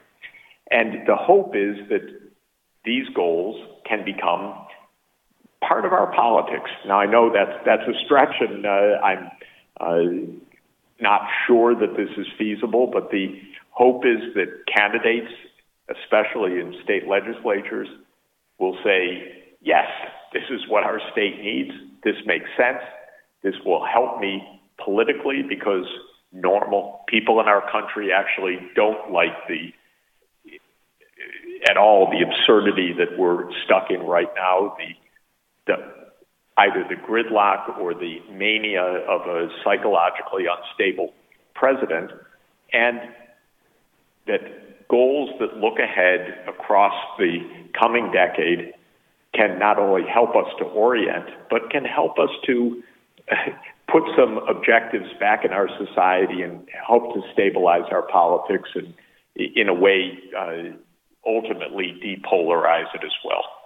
So we saw over the years, over the last couple of decades, Grover Norquist, who's a multimillionaire lobbyist, K Street lobbyist in Washington, D.C., representing the interests of very, very wealthy people, starting this program with his pledge on taxes, no increase in taxes.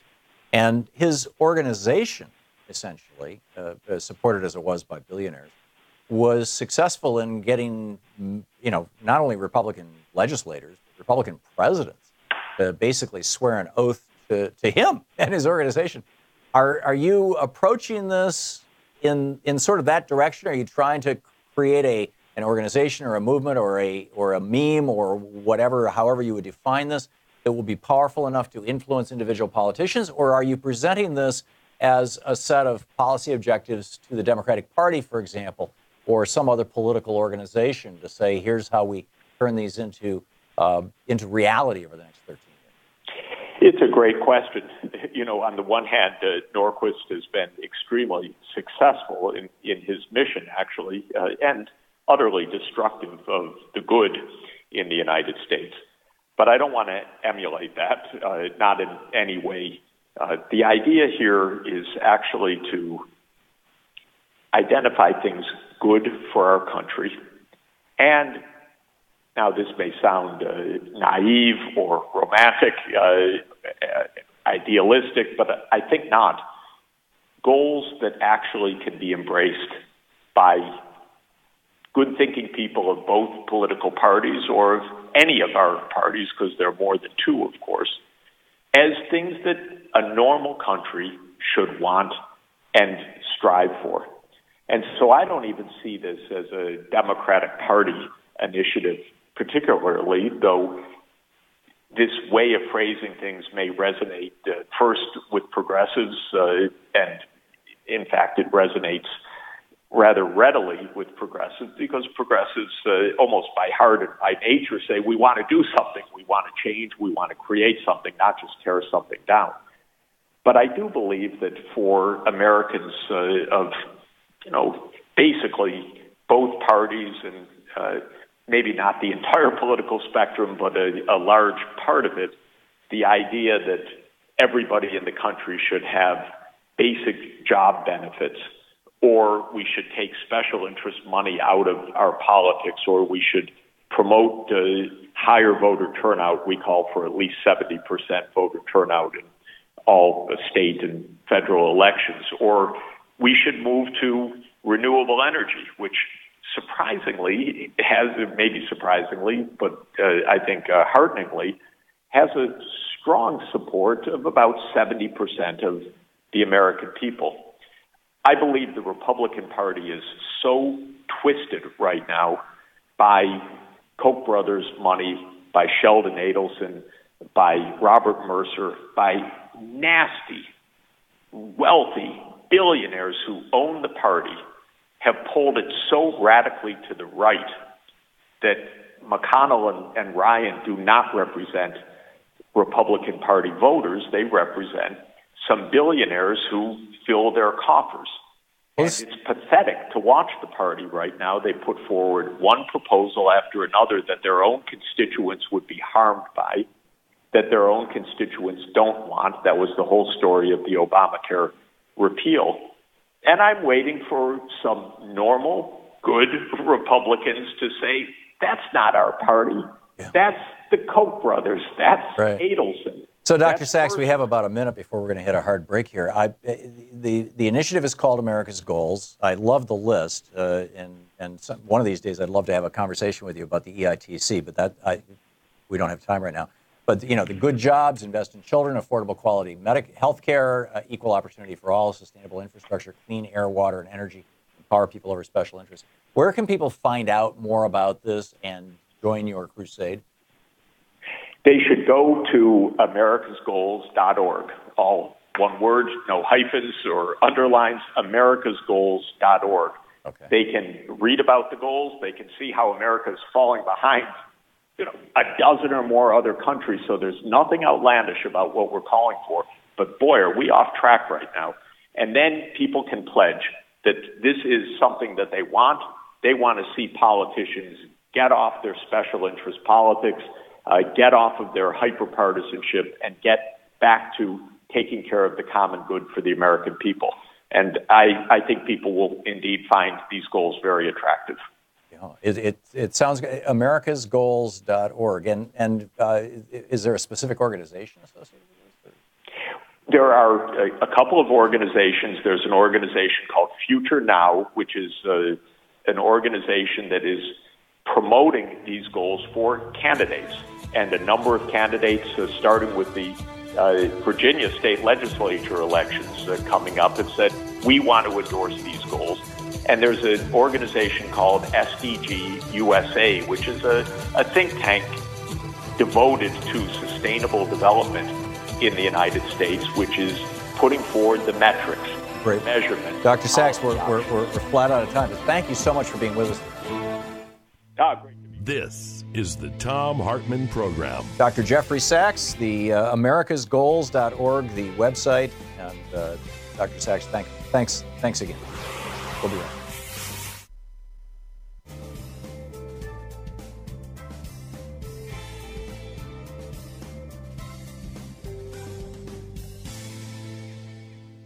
And welcome back.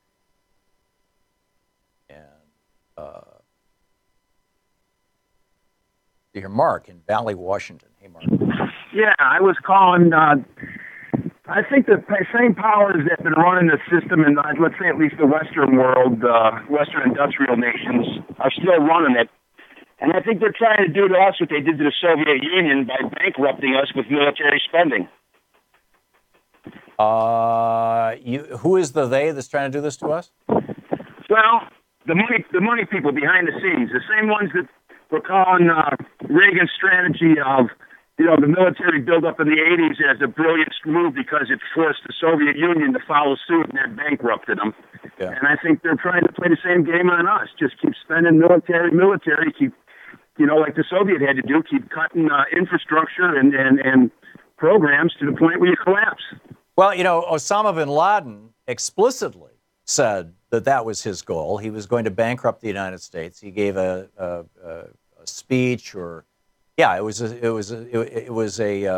YouTube, or a video that got released, and it was right around the 2004 election, where he said that George W. Bush was so dumb that he would chase, a rag with the Al Qaeda logo on it to the four corners of the earth and bankrupt the United States, and of course that's by and large what George W. Bush did. But that's the only time I've ever heard, explicitly saying, I'm going to do to you what we did to the Soviet Union, because it was Osama bin Laden who did it to the Soviet Union, too. I mean, we paid him, we helped him. He was our guy at the time, but yeah, bankrupting the country, it's pretty amazing, isn't it? It's pretty amazing. Mark, thanks for the call. Stanley in Missoula, Montana. Hey, Stanley, what's on your mind today? I just took you off speakerphone. Hi, Tom. How you doing? I'm well. What's up? Okay. I like what your last speaker had to say. I think one of the biggest lies that the GOP is doing today is voter suppression. Mm-hmm. And I think Democrats, and I know they are, need to really get on this and also have a platform of $15 an hour, guaranteed wage for all, single payer. I feel what I'm getting from Pelosi was the other day, she says, well, I'm not for single payer, and I'm going, I don't know if I can support you. I'm not anti-Democrat. I will vote. But I still feel that voter suppression is something that we really need to end. And with that, I'll let you go. Thank you for your time. I completely agree with you, Stan. Completely agree with you. Thank you. Mike in Michigan. Hey, Mike, what's on your mind today? Yeah, hi, Tom. I wanted to talk to you about your question of how long the Republicans will be able to lie to their base. And the answer is my friend NFL, not for long. Right now, there's a Northern Indiana television station where Americans for Prosperity have bought time to put an ad out where this tax cut they're proposing is for just ordinary Americans, and that's a lie. Tom, just to piggyback on that last call, I didn't want to say this, but my friend, the progressive, ran for village president, lost by 3 votes. We went to the recount. You don't see the names, but you see the numbers. There was 120 votes cast. She lost by 6. So we tried to get the clerk to update the voting rolls, and she refuses to do it. So that's a form of voter suppression. Sounds like a mess. Mike, I'm sorry we're out of time, but thank you for sharing the story with us. It's great to hear from you. We'll be right back.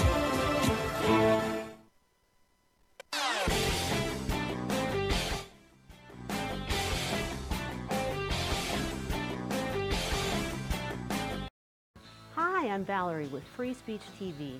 We're proud to provide you with independent, unfiltered news and documentaries. And as our valued viewer, you can help us continue bringing Free Speech TV well into the future. Join our Pearly Gate Rebels, our planned giving program.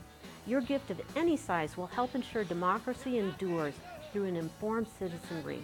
You can donate property, money, or assets. It's easy. My spouse and I are proud Pearly Gate Rebels. We're doing our part to ensure that Free Speech TV will be here to deliver thought-provoking news and information well into the future. Join us. Call 877-378-8669 or email me at valerie@freespeech.org. Rebel against media owned by billionaires and become one of our Pearly Gate Rebels today.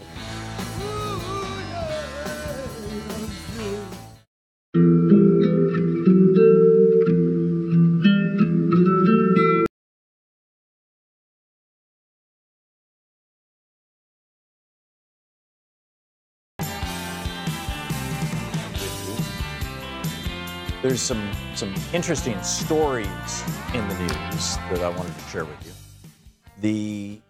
Actually, a number of them. Let me start out with Hong Kong. Hong Kong, of course, was taken by the British in, I think it was 1899, as part of the Opium Wars, as the wars against, China wanted England to stop selling opium into China because they were creating all these addicts, and it was a terrible thing, and it was a big problem. And so they tried to block the British from it, and the British said, no, we have the right to sell opium to your citizens. And they went to war with China over it. And they won that war, and they took Hong Kong as the spoils of that war on a 99-year lease. And so they had to release Hong Kong around 2000, more or less. And so Hong Kong is now in the process of being basically reintegrated back into China, but a lot of the Hong Kong citizens are not happy with that. And they liked Hong Kong having basically British values, basically Enlightenment values, free press, small d democracy, all those kinds of things. And so what's been going on for the last 2 years in Hong Kong is that whenever the Chinese national anthem is played, the players don't do anything, but the fans stand up and turn their backs on it. They're in protest of it. And this, Simon Denyer, writing for the Washington Post, the headline kind of says it all. Apparently, the Chinese have been listening to Donald Trump, who said, he doesn't like what the NFL is doing, and he doesn't like that newspapers can write any old damn thing they want, and all these kind of things, all this authoritarian stuff. The headline: Hong Kong sports fans have booed China's national anthem for years. Now they might go to jail. Yep. China just passed in last month, in September. China just passed a law making it a crime to disrespect or mock the national anthem. 15 days in jail, possible further criminal charges, possible very, very large fine. So, China censors their internet. Trump wants to privatize our internet and let big private corporations censor the internet for us. China puts people in jail for disrespecting, in their opinion, their national anthem. Trump would like to, at the very least, have black athletes protesting violence against people of color in this country by police. Would like to have them fired at the very least, and certainly shamed. I mean, he's already tried that. So, authoritarians and no authoritarians. This is another one. I mentioned this Hurricane Ophelia. Most Americans have not been paying attention to this. Most Americans don't even know about this. But for the first time in history, a hurricane has hit Europe, or has hit the British Isles. It has already killed 2 people. It's blacked out 360,000 Irish homes. The Hurricane Ophelia, by the time it hit Ireland, it had degraded to a tropical storm. It was only 119 miles an hour. It's pretty substantial. Professor John Sweeney of Maynooth University told the Irish Times, quote, "I think it's unheard of for a hurricane to form this far east in the Atlantic and then take an almost south-to-north track, which takes it directly across Ireland." And Michael Mann, climatologist, brilliant climate scientist, said Irma was the most powerful Atlantic hurricane ever to form as far east as it did. As ocean surface temperatures rise, the regions where tropical cyclones can form and intensify are expanding. This latest storm is consistent with that trend. And then he goes on to point out, just this year, we had this hurricane now, just this, yesterday, the day before, a hurricane in Ireland, which has never happened before. And then you had Harvey, which was a once in 25,000-year event, beyond anything ever experienced before. And then you had Irma, the most powerful storm ever recorded in the Atlantic. And then you had Maria, which exploded from a Cat 1 storm to a Cat 5 superstorm in one day. And this is all because the oceans are warmer. Ophelia is the 10th tropical storm in a row that has turned into a hurricane, writes Joe Rahm over at thinkprogress.org in the climate blog. Ophelia is the 10th tropical storm in a row that has turned into a hurricane, something that has never happened in the era of monitoring hurricanes with airplanes. Never happened. That's pretty astonishing. And then Greg Popovich, I told you I was going to tell you about this. He's the coach of the San Antonio Spurs, an NBA team. And he had a conversation with Dave Zirin of The Nation. And this is what he told Dave Zirin. He's the head coach of the Spurs. He said, "This man in the Oval Office is a soulless coward who thinks he can only become large by belittling others. This has, of course, been a common practice of his, but to do it in this manner and to lie about how previous presidents responded to the death of soldiers is as low as it gets. We have a pathological liar in the White House, unfit intellectually, emotionally, and psychologically to hold this office, and the whole world knows it, especially those around him every day. People who work with this president should be ashamed because they know it better than anyone just how unfit he is, and yet they choose to do nothing about it. This is their shame most of all." And let's hope that at some point they can do something about it. Although, like the 25th Amendment, the cabinet impeaches him essentially. Although that leaves us with crazy Mike Pence, which is, a real Hobson's choice. You're listening to the Thom Hartmann Program. Call 202-808-9925. 28 minutes past the hour. We'll be back with your call.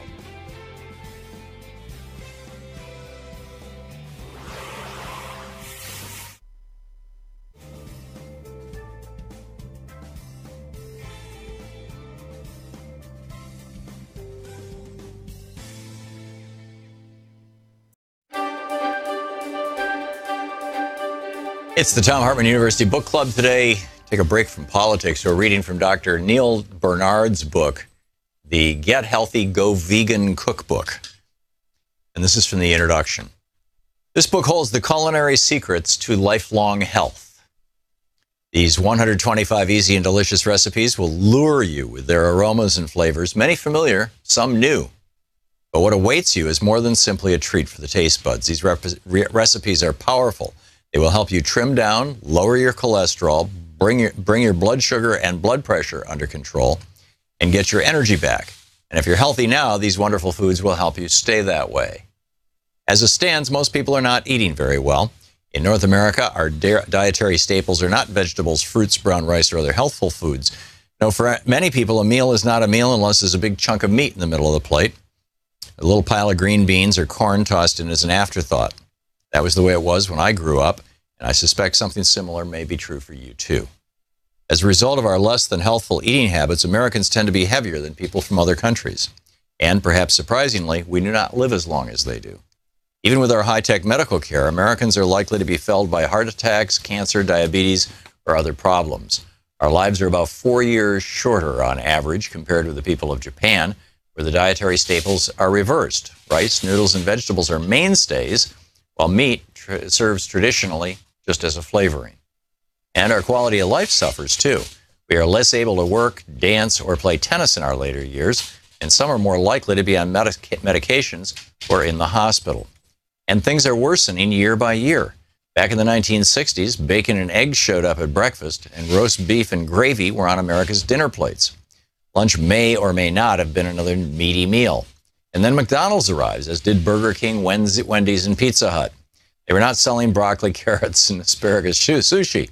They were not selling, even in the smallest cities, these fast food restaurants ushered in a load of meat, cheese, and soda that pushed fat and calories to unprecedented levels in our diets. Here are the numbers.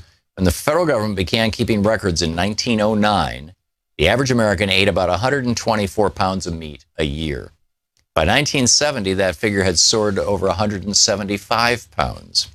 As the new millennium arrived, the figure burst through the 200-pound per person per year mark. A century ago, the average American ate less than 4 pounds of cheese in an entire year.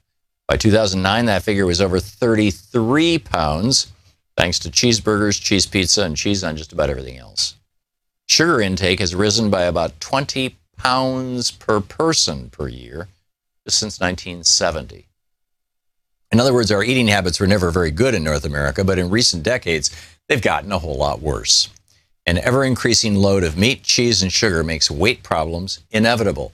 Today, 2/3 of Americans are beyond the boundaries of a healthy weight, and American children are in the worst shape of any generation in the history of our nation.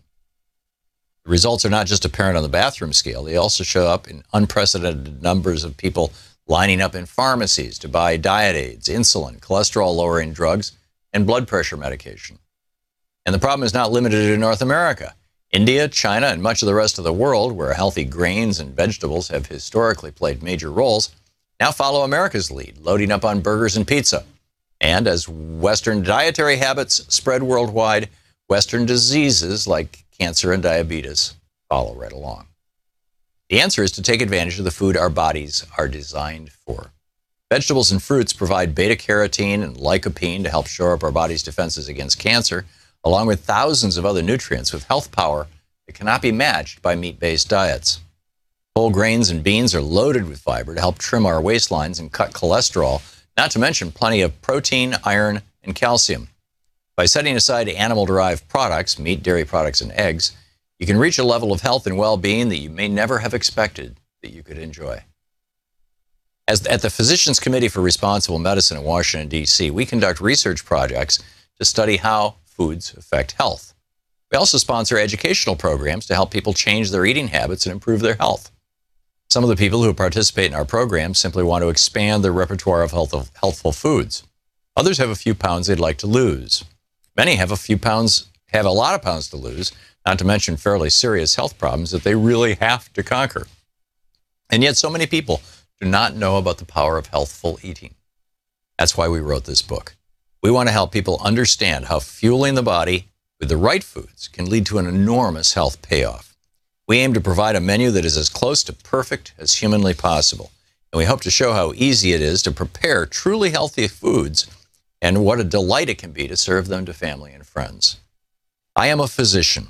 After completing medical school and residency at George Washington University in Washington, D.C., I began my professional life as a psychiatrist, helping people overcome serious behavioral problems. Later, I had a major career change. Having led several research studies on diet and health, I am now an adjunct associate professor of medicine at the Department of Internal Medicine at George Washington University School of Medicine. I also head the Physicians Committee for Responsible Medicine, which promotes healthful diets and conducts research, and also promotes ethical research, pushes for improved food policies, and hosts many information-packed websites that I hope you will visit. The Get Healthy, Go Vegan Cookbook by Dr. Neil Bernard, MD.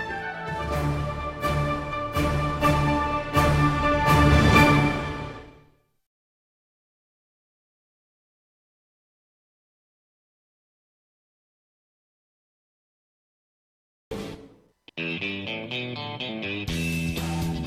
back. Thom Hartmann here with you. The question, actually, I'd say of the day, I was going to say of the hour, but it was the last hour, is how much longer are Republican voters going to go along with or going to believe the lies that the Republican Party have been telling them for the last 35 years? And I just wanted to, I said that there's a method to this madness. Franklin Roosevelt laid this out back in the day. I believe this was in 1934 that he said this, but I could be wrong. I don't have the specific date. But this is Franklin Roosevelt talking about the strategy that was being used then against him by Republicans. Here he is, I think. Remember, a number of years ago, there was a book, Mein Kampf, written by Hitler himself. The technique was all set out in Hitler's book, and it was copied by the aggressors of Italy and Japan. According to that technique, you should never use a small falsehood, always a big one, for its very fantastic nature would make it more credible. If only you keep repeating it over and over and over again. Yes, Obamacare doesn't work. It's going to destroy the country. Repeated over and over and over again. Tax cuts stimulate the economy. Repeated over and over and over again. Not true, but hey, this is their strategy. Let's be clear about this, about what's going on. Howard in Coraopolis, Pennsylvania. Hey, Howard, what's on your mind? Yeah, Tom. I wanted to know if my vote counted. Right. So I made a phone call to Harrisburg in Pennsylvania. I talked to a lady there, and she gave me a phone number to call in Allegheny County here in Pittsburgh. And the gentleman I need to talk to wasn't there today. He's going to be there tomorrow, so I got to call back tomorrow. But what I'm trying to do is find out. I know when I go in the voting booth and I make my selections, and then we used to have to pull a curtain, but now you push the button, and you have a little tab that you take with you when you leave. Now I don't know what I did with my tab, but I'm trying to find out how to find out if I have not been scrubbed from the voting rolls. Right. If they let you vote and didn't give you what's referred to as a provisional ballot, Howard, then in all probability your vote did count. Although if you were voting on an electronic voting machine, there's no way of knowing that your vote was counted correctly. But the secret that most Americans don't know that was written into the Help America Vote Act in 2002, this didn't even exist before 2002, was they created this whole brand new thing called the provisional ballot. And a provisional ballot means that you go into a voting place, they look up your name is not on the list, you insist you're on the list, you even show them your voter registration card proving you should be on the list. They still can't find your name on the list because Chris Kobach bumped you off the list. And so they say, okay, well, here's a provisional ballot for you. And so you take that provisional ballot and you mark it up, you fill it out. It's typically a paper ballot. It goes in an envelope that's marked provisional ballot. And you think you voted, or most people think that they voted. And what they don't realize is the provisional ballots are almost never counted. About the only time that they're counted is if there's a recount.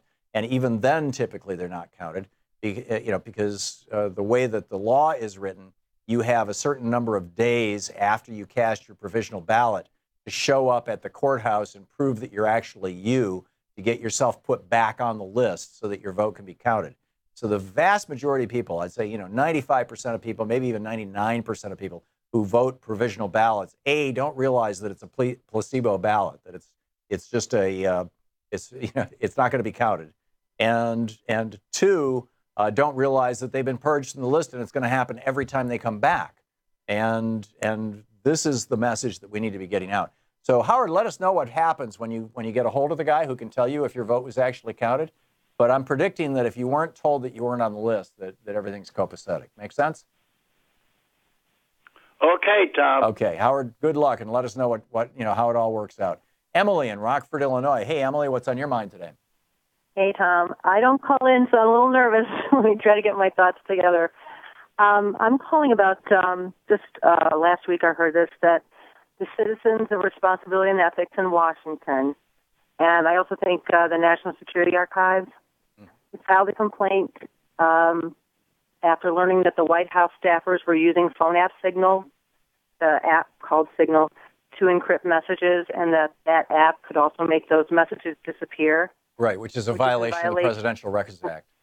Right, and so the Justice Department then filed a motion like a week or so ago to dismiss, and they said that the Presidential Records Act was created because of Watergate, which I guess it was, and cited the D.C. Court of Appeals ruling that review of compliance couldn't interfere with daily functions. So essentially they're saying, the Justice Department is saying that compliance regulations that are created to protect and preserve documents, which I thought were supposed to belong to us, at least eventually belong to us, they can't be reviewed, which sounds to me like what they're really saying is that compliance can't be enforced. And this, that here's the... also, I'm sorry. Yeah, it sounds to me like the White House will be able to purge anything they want to.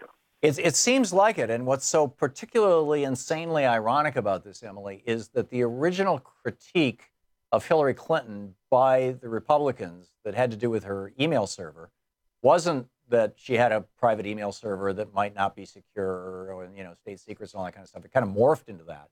But originally it was that she's using this private server to try to keep her correspondence as Secretary of State, try and keep her correspondence secret from the American people.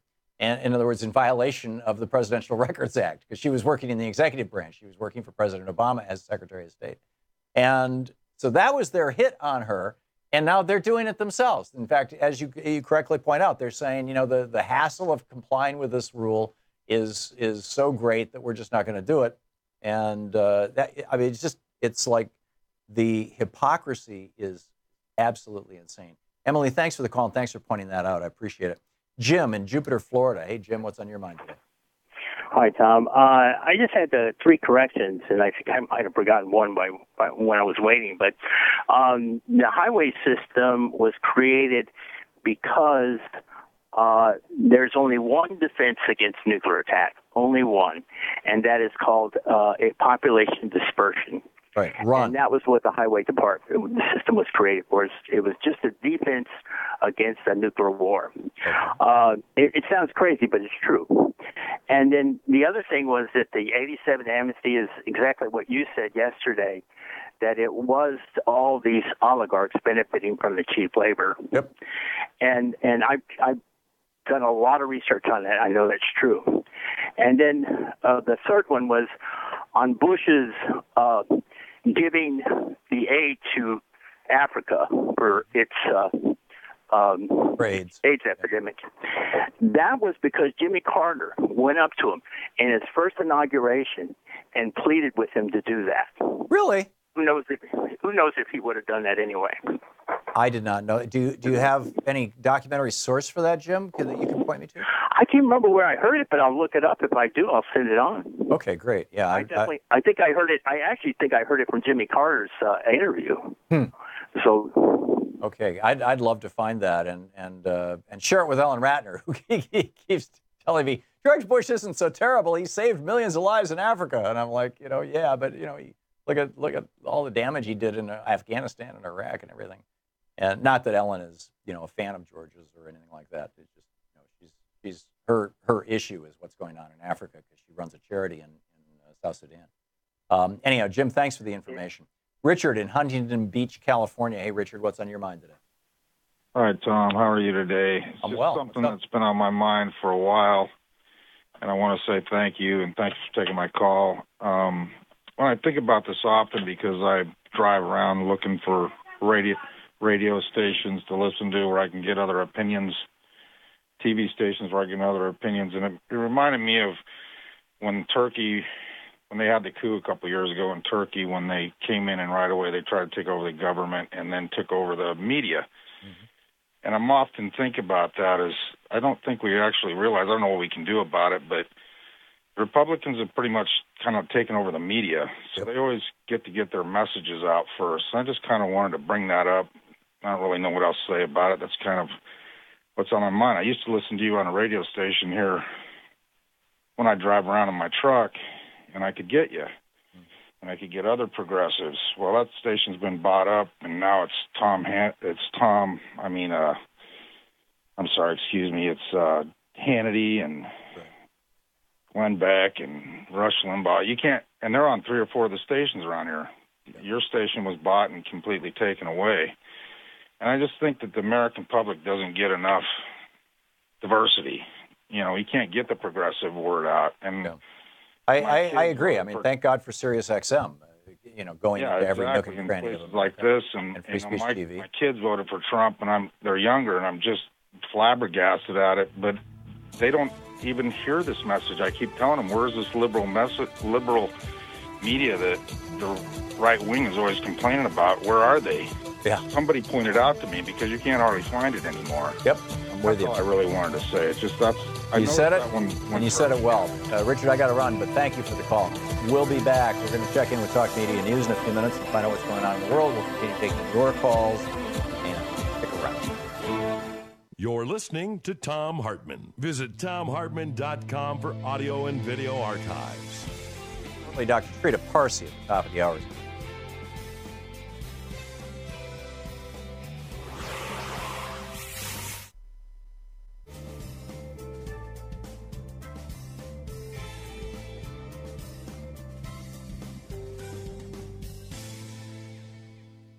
Welcome back. Mike in Arkansas. Hey, Mike, what's on your mind today? Hi, Thom Hartmann. Hey, I'm a white guy. I'm going to be 70 years old in a month or so. I've been going through all this crap that's going on right now since the 60s. I grew up in California and been fighting ever since. But now that I have retired to Arkansas, I've discovered that it's not a real smart thing to do to even admit that you're a Democrat. And it's gotten to the point where I don't even bring anything up. I make my phone calls. I do, whatever I can do. But what I need to know is what do you think that people like me that are afraid to do anything in places like Arkansas, where they still have the Ku Klux Klan about 50 miles north of me, and they, they'll burn your house down sometimes, if it gets bad enough. So go for it. I don't know, Mike. I would think that, there's strength in numbers and there's support in numbers that, if some of your neighbors or friends, checking into a local group, drinking liberally, eating liberally. I don't know if you've got those things there where you are in Arkansas. No, I'll tell you what, the closest indivisible group I can even find is about 80 miles away. Well, why don't you start one? Well, because I'm a little too worried to do that. You're concerned that puts a target on you. I worry about my mailman delivering the nation to me. Wow. Really. I retired from the post office, and I know what they do. They find out who's a liberal around here, and they pass around their literature that they're getting in the mail that day to other, extremely right-wing people, because I'm not kidding you. It's just 81% voted for Trump in my county. Wow. You think that they still would? I'm hoping not, but I'm seeing that you're not going to do anything to change their mind. Yeah. You can bomb their house. You can. They can die of cancer. Their kids can die of cancer. Yeah. Have no medical care whatsoever, and they won't blame Trump. Yeah. They'll still blame Obama. I've lived here about 12 years now, and during the Obama administration, you wouldn't have believed it. It was just, and it's all because of his race. They're very racist here. Yeah. It's unbelievable. Yeah. There's a sign on the edge of town, really, where I live, that says "Build the Wall," and I mean it's a big one. Yeah. And red, white, and blue flag says "Build the Wall." Yeah, and the whole "build the wall" thing is meta for, have you noticed the skin color of those people down there? Yeah. So Mike, I wish you well. I don't have an easy or quick answer for you, other than find like-minded people and hang out with them, and Our Revolution, Progressive Democrats of America, pdamerica.org, ourrevolution.com. There's a bunch of great groups that actually have physical meetings from time to time that you may want to, if you don't want to run one, you may want to just at least show up for one. Keep us in the loop, Mike. Let me know how it works out. You can hook up with anybody. Thanks a lot for the call. We'll be back. We're going to check in with Talk Media News.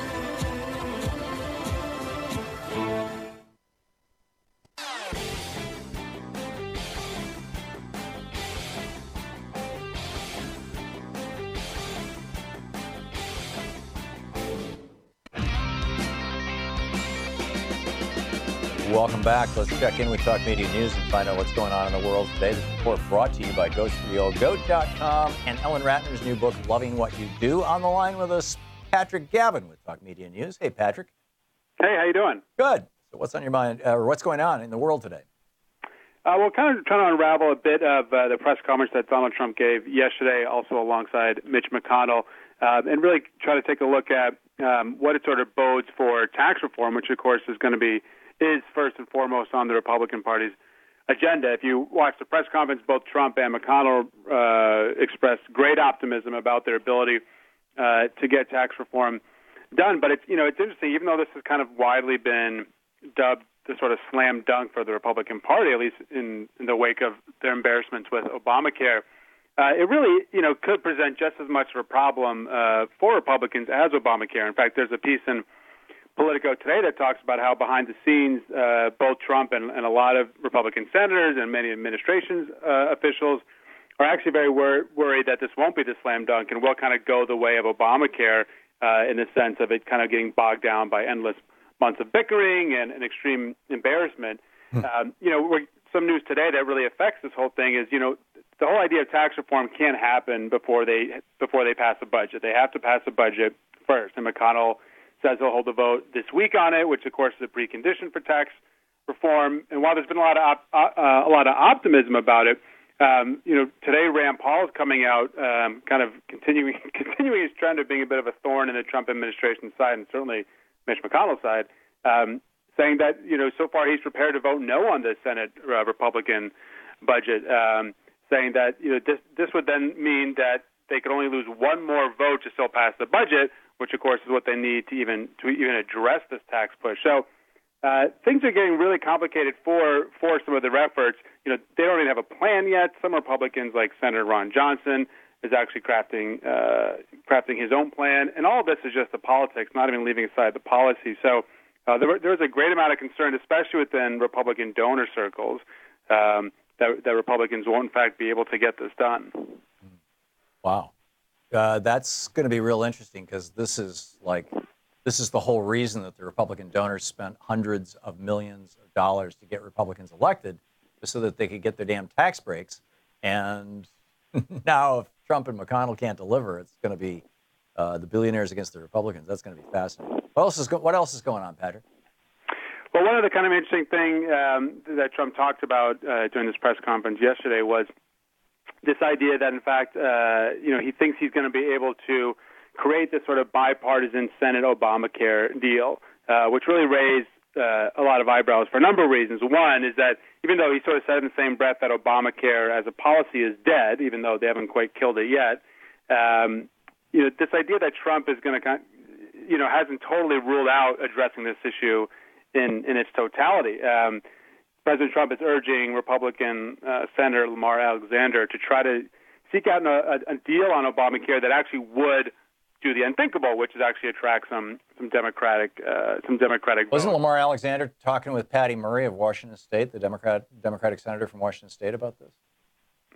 I don't know if he has, but that's sort of his marching orders from President Trump, is to try to do something in order to get both Republicans, obviously, and Democrats as well. But I think she's a great example. I think there are others as well for whom there's very little upside for I think any certainly Democrat to do anything on this particular issue. It's sort of political suicide, I think, both substantively and also politically, to be seen as having worked together with the Republican Party and certainly the president as well. Right. Well, and especially now that Trump has declared Obamacare dead, that's essentially what he's saying is President Obama doesn't own health care in the United States. Donald Trump does, or the Republicans do.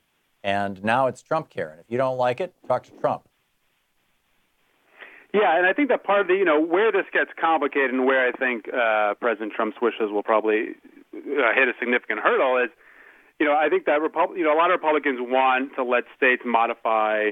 It just comes down to the sort of national versus state systems of healthcare, which is that a lot of Republicans want the states to sort of modify their health systems under Obamacare, but Democrats, I think, get very nervous about anything that could touch some of these consumer protections that exist in the law, and this is where I think a lot of the rubber hits the road in terms of where any wishful thinking about bringing Democrats on board is ultimately going to stall, because those two things, under most circumstances are just not compatible. And so that's why I think you'd be reluctant for any Democrat, especially if the whole idea is just to get one or two Democrats so that President Trump and Republicans can claim that it's bipartisan.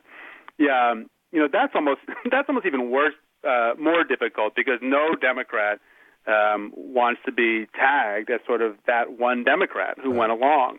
It'd be one thing if 20 Democrats went along with it, that would give them a little bit of political cover. But you can just imagine if it was one or two Senate Democrats who did sign on to some sort of Republican concocted plan to tweak Obamacare, they're going to get that would be an open invitation for a primary challenge from anybody in that senator's home state, who obviously is going to attract a lot of people in the Democratic Party who don't want their elected leaders doing anything that the Trump administration or Lamar Alexander or Mitch McConnell want to get done as well. Yeah, completely agree. Got 1 minute left, Patrick. What else is up?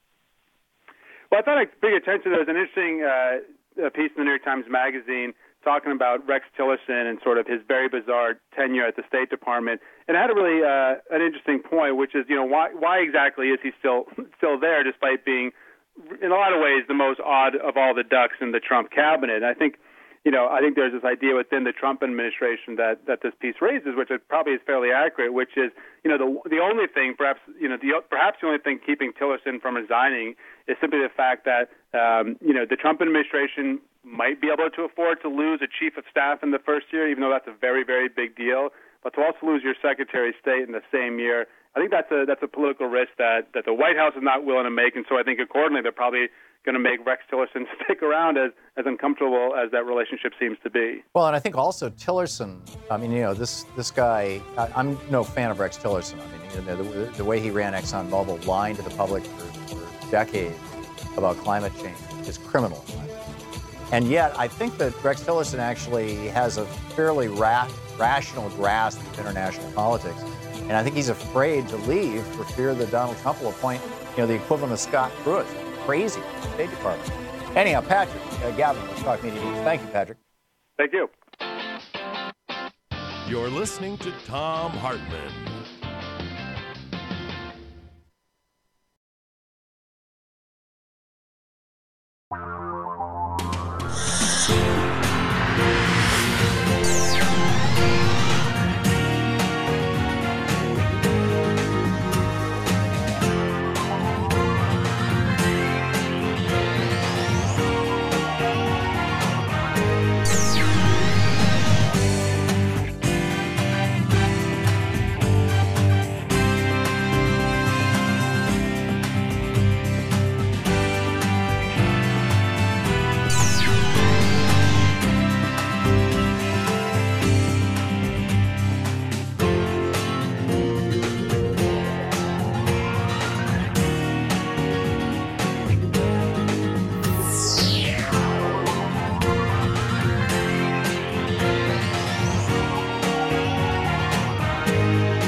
The Thom Hartmann Program is brought to you in part by the Aiden Forecast, an investment newsletter with weekly updates of leading market indicators and a monthly deep dive into what the details of the economy and the markets mean for investors and retirees.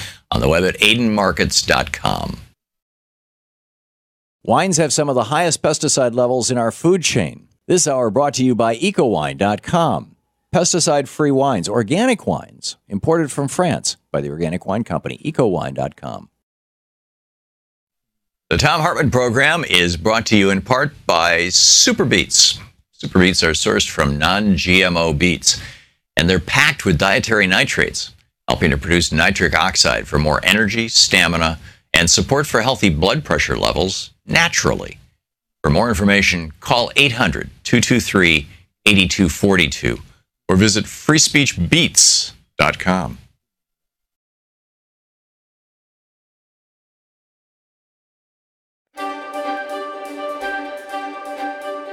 The Thom Hartmann University Book Club. Today we're reading from League of the Iroquois by Lewis Henry Morgan. This was first published in 1851, the same decade that Charles Darwin published Origin of Species. This was a big deal at the time. And when there were still, Iroquois to be talked with and whatnot. So this is, living the way that they were living. So this is from page 89, Structure of the League. This is just basically how the Iroquois Confederacy was put together in kind of an anthropological perspective. In connection with the power of the tribes to designate the sachems, those are the wise elders, should be noticed the equal power of deposition. If by misconduct a sachem lost the confidence and respect of his tribe and became unworthy of authority, a tribal council at once deposed him. And having selected a successor, summoned a council of the league to perform the ceremony of his investiture. Still further to illustrate the characteristics of the tribes of the Iroquois, some reference to their mode of bestowing names would not be inapt. Soon after the birth of an infant, the near relatives of the same tribe select a name. At the first subsequent council of the nation, the birth and name are publicly announced, together with the name and tribe of the father and the name and tribe of the mother. In each nation, the proper names were so strongly marked by a tribal peculiarity that the tribe of the individual could usually be determined from the name alone. Making as they did a part of their language, they were all significant. When an individual was raised up as a sachem, his original name was laid aside and that of the sachemships was itself assumed. In like manner, at the raising up of a chief, the council of the nation, which performed the ceremony, took away the former name of the incipient chief and assigned him a new one, perhaps like Napoleon's titles, commemorative of the event which led to its bestowment. Thus, when the celebrated Red Jacket was elevated by election to the dignity of a chief, its original name, O Titai Nani I, always ready, was taken from him, and in his place was bestowed Sagoye Wat Ha, keeper awake, in allusion to the powers of his eloquence. Each tribe in the nation thus formed a species of separate community. The members of all were all of consanguinity, and all their relationships are easily traced. In like manner, those of the same tribe in each of the other nations were their consanguinee, and their relationships, near and remote, were also traceable. As two tribes were necessarily joined in each family, there was a perfect diffusion of tribes throughout the nation and throughout the league. So whenever somebody got married, they had to marry somebody from a different tribe. It's remarkable. In this manner, the race of the Iroquois, although consisting of different nations, was blended into one people. The league was in effect established and rested for its stability upon the natural faith of kindred. It now remains to define a tribe of the Haudenosaunee of the Iroquois. From the preceding considerations, it sufficiently appears that it was not, like the Grecian and Roman, a circular group of families, for two tribes were necessarily represented in every family. Neither, like the Jewish, was it constituted of the lineal descendants of a common father, on the contrary, or mother, excuse me. On the contrary, it distinctly involved the idea of descent from a common mother. Nor has it any resemblance to the Scottish clan or the Canton or the Switzer. In the formation of an Iroquois tribe, a portion was taken from many households and bound together by a tribal bond. The wife, her children, and her descendants in the female line would, in perpetuity, be linked to the destinies of her own tribe, while the husband, his brother, and sisters, and the descendants of the latter in the female line would, in like manner, be united to another tribe and led by its affiliates, or affinities, excuse me.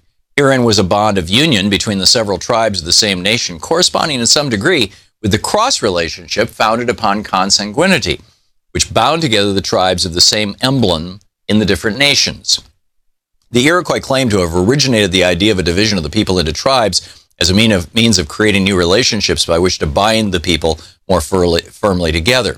It is further asserted by them that they forced or introduced this social organization among the Cherokees, the Chippeways, the Mississaugas, and several other Indian nations with whom in ancient times they were in constant intercourse.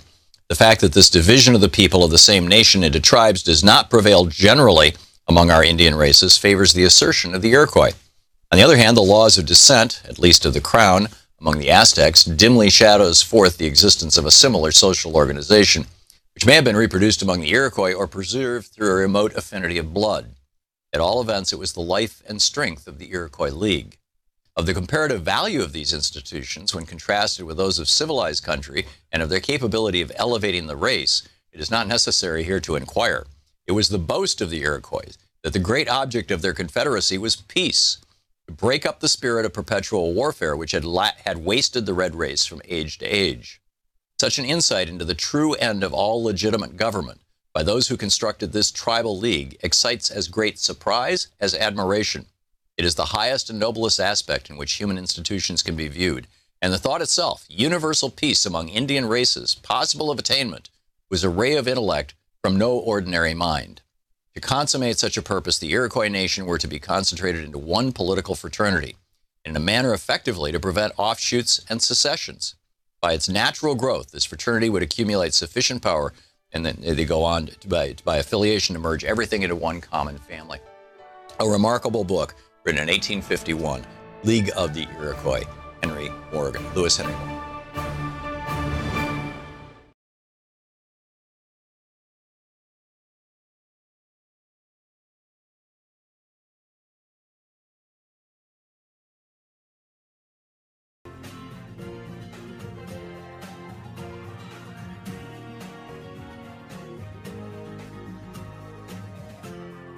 This is the Thom Hartmann Program.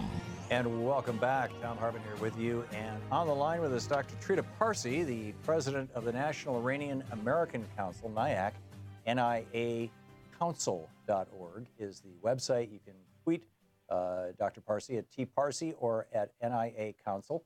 And Dr. Parsi, welcome back to the program. It's been a while since you've been with us. Thank you so much for having me again. Dr. Trita Parsi? Thank you so much for having me again. Thanks for joining us. So I've been, getting your emails and your group's emails for some time on the whole Iran nuclear deal and whatnot. What are your thoughts on the direction that the nuclear deal, this 5-nation and Iran nuclear deal, was taking us, we being the world, I suppose, versus the direction that Donald Trump seems to be pushing us with all his rhetoric around this? I think what Donald Trump right now is doing is that he is essentially going to Congress and telling them, let's kill this deal together or I'll kill it on my own. But bottom line is, everything he's suggesting will go down a path that eventually will see this deal killed. I think the media got it a little bit wrong last week because they were expecting that he would kill the deal in one move, whereas instead he's killing the deal in 2 or 3 moves, but he's still killing the deal. And that's a disaster. And that's part of the reason why many people inside of his own administration are also very, very uncomfortable and flat out opposed to the direction that he's going. And by killing the deal in 2 or 3 moves. Now, the first move that he has taken is he's refusing to certify that Iran is in compliance, even though everybody agrees that Iran is in compliance. But that in and of itself doesn't kill the deal. What are the other 2 steps that you're anticipating? So he's gone to Congress and he said, let's work on a piece of legislation that changes the terms of the deal. Well, no single country can unilaterally change the terms of the deal. That is a violation of the deal. Imagine if the Iranians were coming and saying, look, we're just going to change a bunch of the terms of this deal and we're not going to give up this amount of uranium or stop operating this amount of centrifuges, that would be a clear violation to what has already been agreed upon. Right. But beyond that, the specific changes he's asking for are changes that will ensure that the Iranians walk out. So if we go down this path with Congress, the deal will be violated, the Iranians will walk out, the deal will be collapsing. And then Trump said, if Congress doesn't do this, then I will terminate the deal myself. So either we kill the deal together, or I'll kill it on my own. Does he have the power to do that? He's going to kill it. Does he have the power to do it unilaterally? He can reimpose sanctions through executive order, and that would be a violation of the deal. Right. And that would most likely lead to the deal collapsing unless the European and other countries really stand up to Trump, and also ensure that those sanctions cannot be imposed, because those sanctions actually would be targeting European companies, not necessarily Iranian companies. So just, we probably should have started here in terms of this conversation. What would the consequences be? How would the world be different? How will the politics and the international geopolitics of this play out if this deal is shattered by Donald Trump's behavior? Well, what the deal did is that it took two very bad options off the table. The option of the Iranians being able to build a nuclear weapon, and the option of the United States going to war with Iran. If you kill the deal, those two options come back onto the table. And that would fundamentally change the geopolitics, because this would be a significant war. This would not be a minor military confrontation. This would be much bigger than the Iraq War. And 10 years after the Iraq War, we're still paying the consequences for that disastrous mistake. So how is this viewed inside Iran, Dr. Parson? Well, inside of Iran, the population, of course, is tremendously disappointed. They really wanted this deal. They're disappointed already because they believe that the U.S. had violated the deal and that much of the benefits were not coming through. But it's also another political problem that has been added, which is the conservatives in Iran from the very outset said, we don't believe in this deal. We don't believe the United States is going to be honest and live up to its word and deliver on its end of the bargain. It will betray this deal sooner or later. And the moderates were more pushing for the idea, let's give this a chance. Perhaps there will actually be something that will trigger a broader reduction of tensions between the two countries. Now the conservatives have, in the eyes of many people in Iran, been vindicated, because it's not even been a year and a half, 2 years, and the United States is already starting to undermine the deal.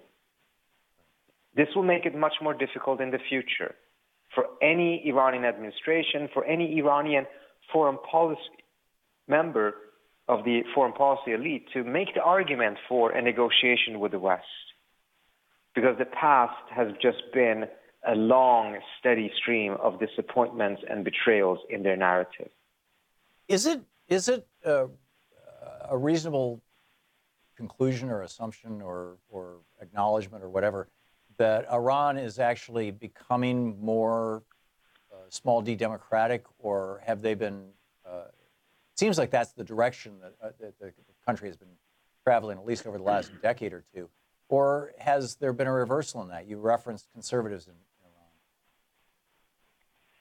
So I think the Iranian society has been pushing for democratic changes for quite some time. And in the last couple of years, they've had some significant successes. Much of it has not been reported in the Western media. For instance, when Rouhani won a landslide victory in the presidential elections, defeating all of the conservative candidates combined, the media did not pay much attention to the local elections that also were taking place at the same time. Those elections are actually far more democratic because they don't have the same vetting system and guardian council interference in those elections. the reformists cleaned the slate in all of Iran's big cities, Tabriz, Mashhad, Isfahan, Shiraz, Tehran. They won all of the seats in the city councils. And the city councils elect the mayors. And the mayors are very powerful in Iran. In the city of Mashhad, which is a very conservative city, a woman ran on a platform of opposing the patriarchy. Her slogan was, elect more women. She won. Wow. In fact, the number of women in the city council, I believe, tripled in that election. In contrast, just to put things in context, 2 weeks ago, Saudi women were allowed to drive cars. So there's maybe a century-wide gap between Saudi Arabia and Iran in terms of human rights. We have just a few, about a half a minute left. We're talking with Dr. Trita Parsi, of the president of the National Iranian American Council in NIAC. What would you encourage my listeners and viewers to be doing right now to inform themselves about this situation and to become activists? I encourage them to go to our website. There's plenty of material produced by us, produced by others. If they're in the United States, I strongly encourage them to get in touch with their members of Congress, because this is now in the hands of Congress. Oppose all new sanctions, because these sanctions will violate the deal. It will lead to the deal collapsing. And then we will be once again faced with the risk of war. So the website is NIA-Council.org. Dr. Trita Parsi, thanks so much for being with us. Thank you for having me. Great speaking with you. This is the Thom Hartmann Program. Calls right after.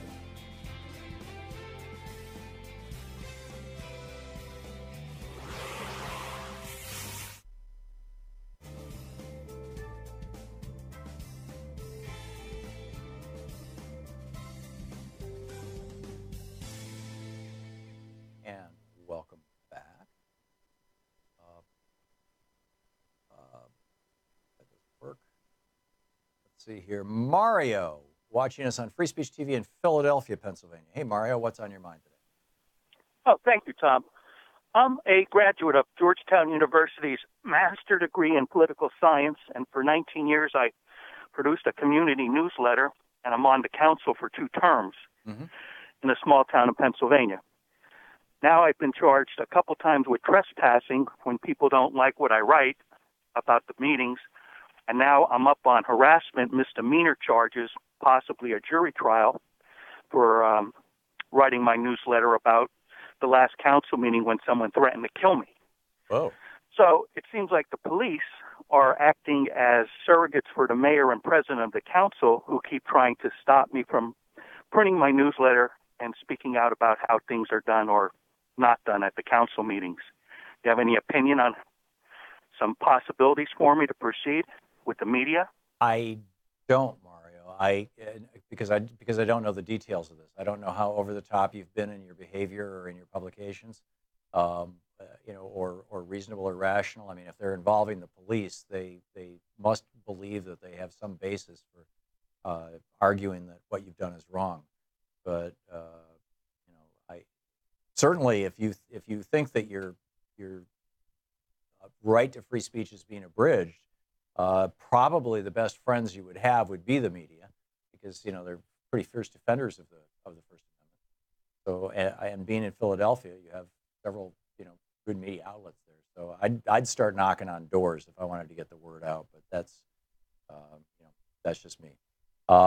Thanks a lot for the call, Brandon in Jacksonville, Illinois. Hey, Brandon, what's on your mind? Hey, Tom. I was listening to your show yesterday, and you were talking about a little bit of unwanted stress that had entered your life lately, as well as some doctors reporting more ulcers and more depression. Yeah. I called before. I was a caller during the Bootstrap episode, and I was in a coma for a couple months 4 years ago from West Nile. And since then, I became a medical cannabis patient and my blood pressure has gone down. I've lost some unwanted weight. I just received my certified welding inspector from the Division of Rehabilitation Services through vocational training. And a lot of it I attribute to medical cannabis. I don't know if that can help anybody, any of your callers, but I know you're in Oregon now, and I know that it is recreational there. And as far as unwanted stress and a way to alleviate it, I was just recommending that cannabis, it has helped me. Yeah. I'm a big fan of medical cannabis. I know people who have been helped tremendously by it, and I have used, in particular, edibles as sleeping pills. Essentially, you want to get a really good night's sleep. Scarf down a piece of chocolate with 10 milligrams of THC in it or thereabouts, and you're in good shape.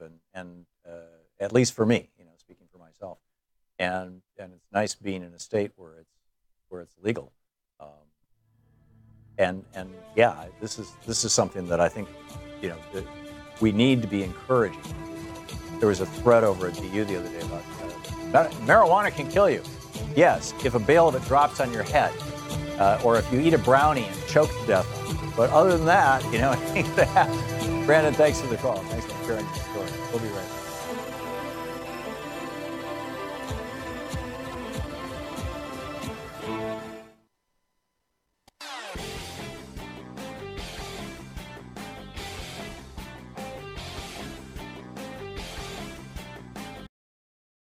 I'm Nina Turner, and you're watching Free Speech TV.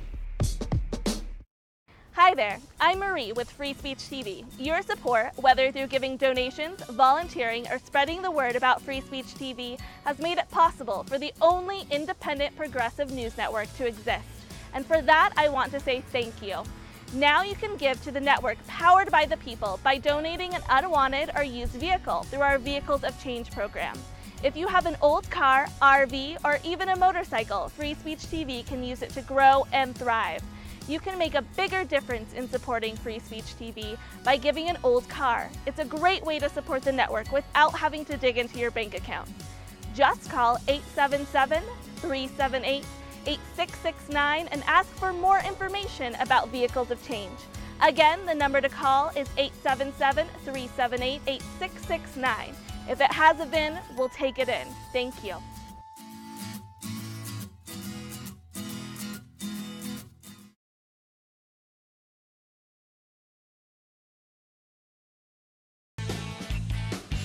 Some fascinating stories here. This is from Victoria's newsletter today.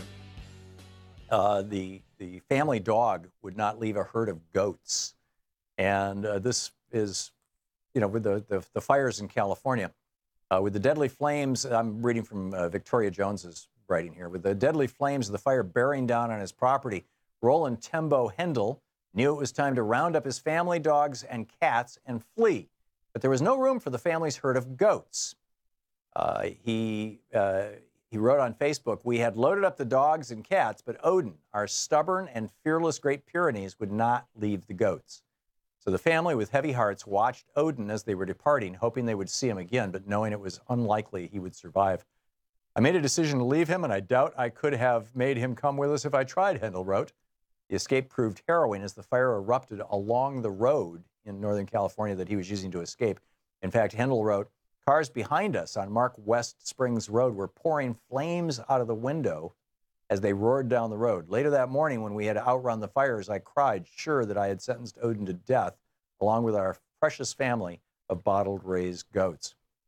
And after the fire had subsided enough, he says, "We were able to make it back to the smoldering wasteland of our forest. Suddenly, the goats appeared and raced toward the family, and there was Odin, fur burned, whiskers melted, limping on his right leg, the battle injuries suffered in his desperate fight with the flames. During the firestorm, Odin not only protected his herd, but also seemed to have adopted several baby deer who were huddled around him for safety." Hendel wrote, "Pray for him and his charges. He is our inspiration. If he can be so fearless in this maelstrom, surely so can we." And so in Sonoma County, California. Remarkable stuff. Remarkable stuff. Carol in Hemet, California. Hey, Carol, what's on your mind? I just wanted to respond to your earlier caller, Mark. Mm-hmm. I fully empathize with what he's feeling. It can be paralyzing to feel yourself that isolated in the community. I have similar isolation, not only in the community, but I have relatives around me that are progressive and very intelligent. However, they don't quite keep up with things as I do. They lead very busy lives, and there's but so much information they can listen to before their eyes start rolling back into their head. Right.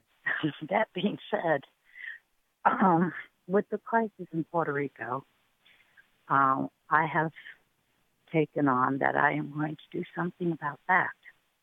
And the closest place that I can get to is LA, which is about 2 hours drive from me. But on the internet, I have been looking up every grassroots organization all over this country that is supportive of and created by and supporting Puerto Ricans and Latin American and other allies from all kinds of groups. And, you know, I'm doing, number one, I'm doing something. I picked the project. You know what I'm saying? Mm-hmm.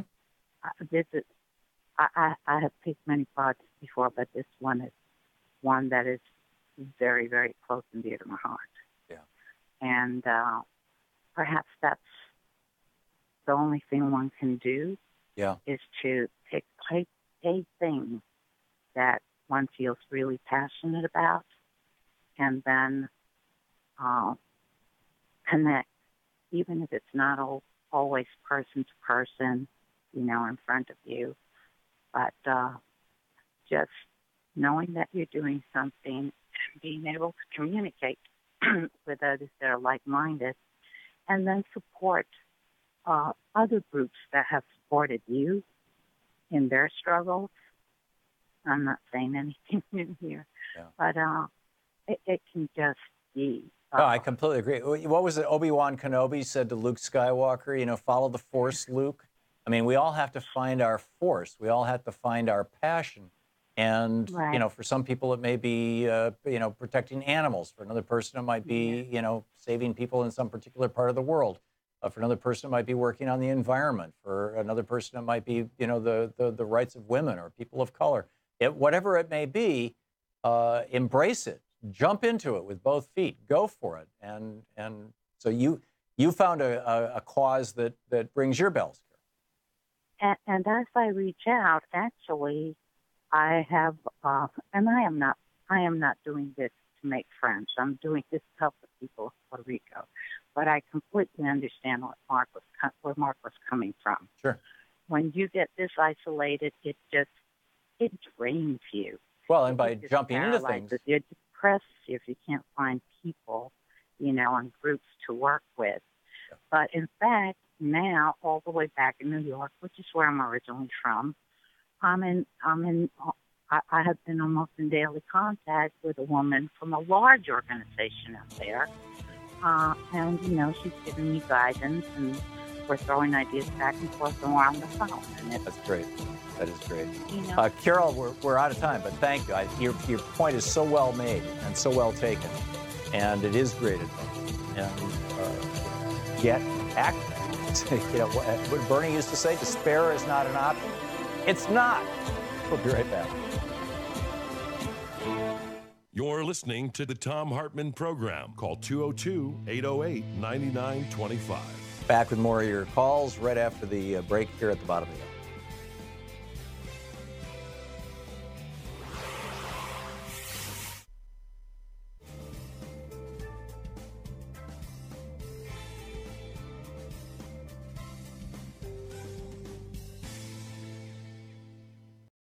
I'm Nina Turner, and you're watching Free Speech TV.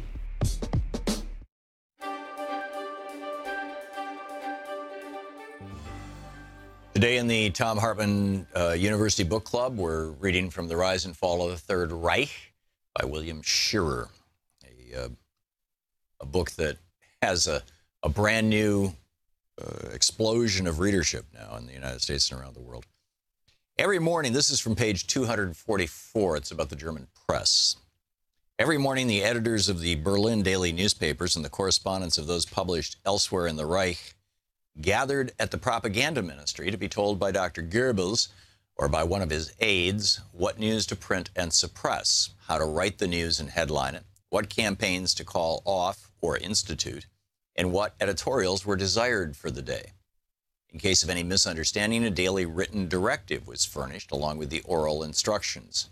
For the smaller out-of-town papers and the periodicals, the directives were dispatched by telegram or by mail. To be an editor in the Third Reich, one had to be, in the first place, politically and racially clean.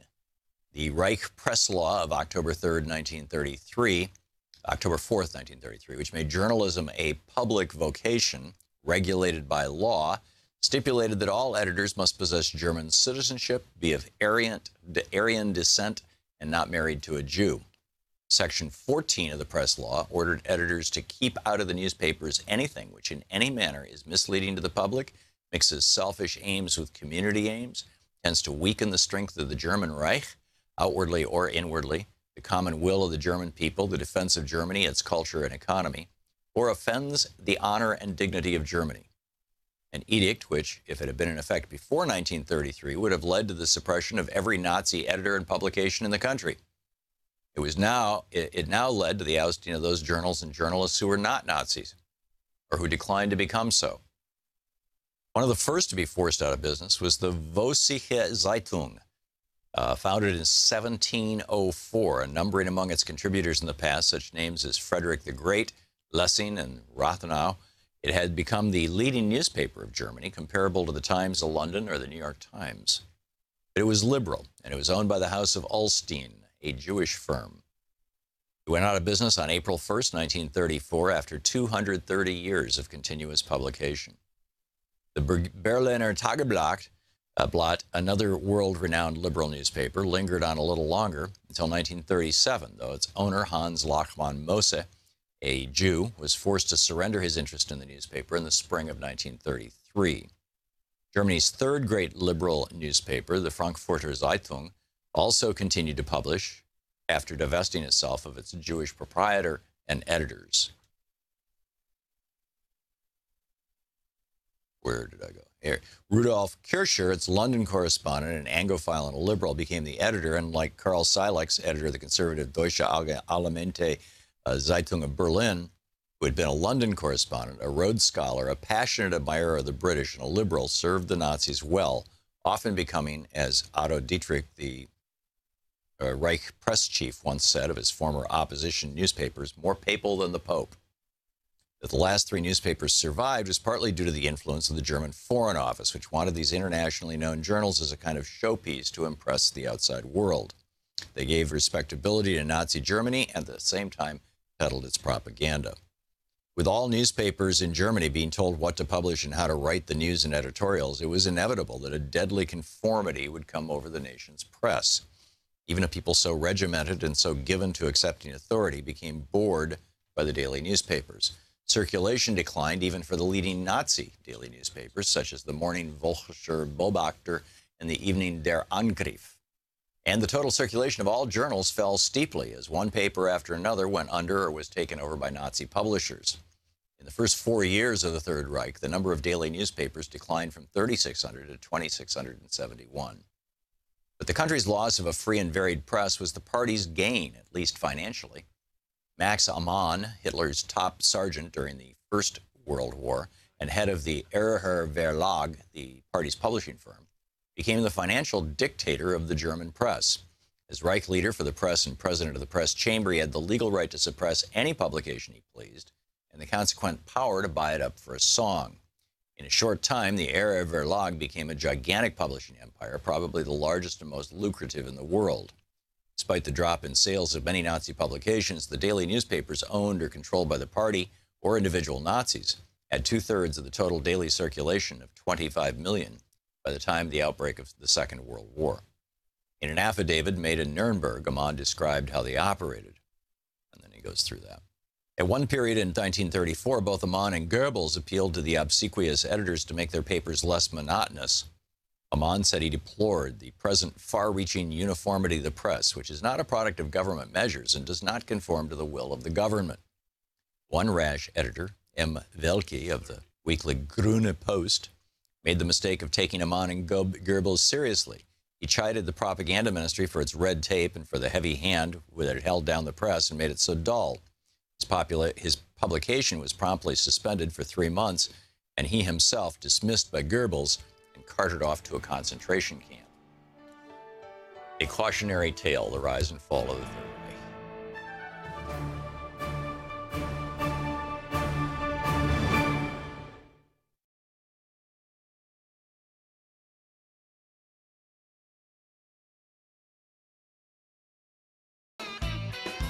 Welcome back. Thom Hartmann here with you. Last half hour of our program. And Bob in Santa Fe, New Mexico. Hey, Bob. Bob? Oh, hello there. Hey, Bob, you're on the air. What's up? Hey, you know, when you were speaking earlier about the hurricane hitting the British Isles, I thought about some really good news that I think you and your listeners are going to really enjoy if we hadn't heard this yet.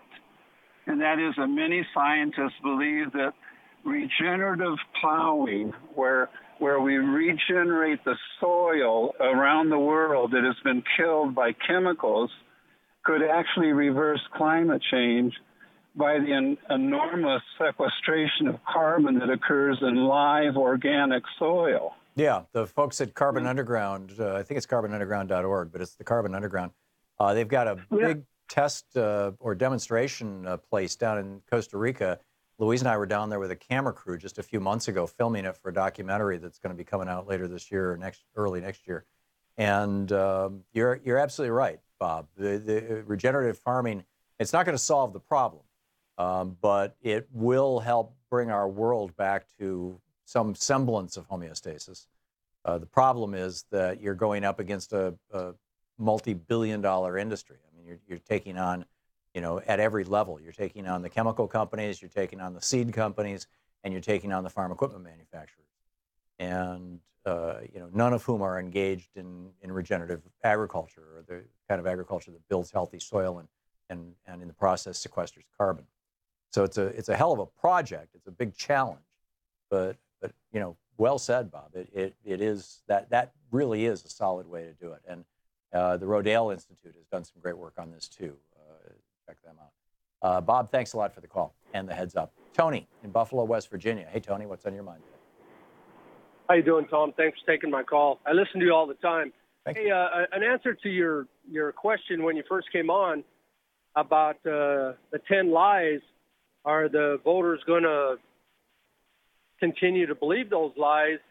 I was thinking about it when you were saying that, and I was asking myself, because I had gone through the kind of crazy transformation of voting for Obama all 8 years and not liking my choices when the opportunity came, and felt like I picked the best of two bad situations.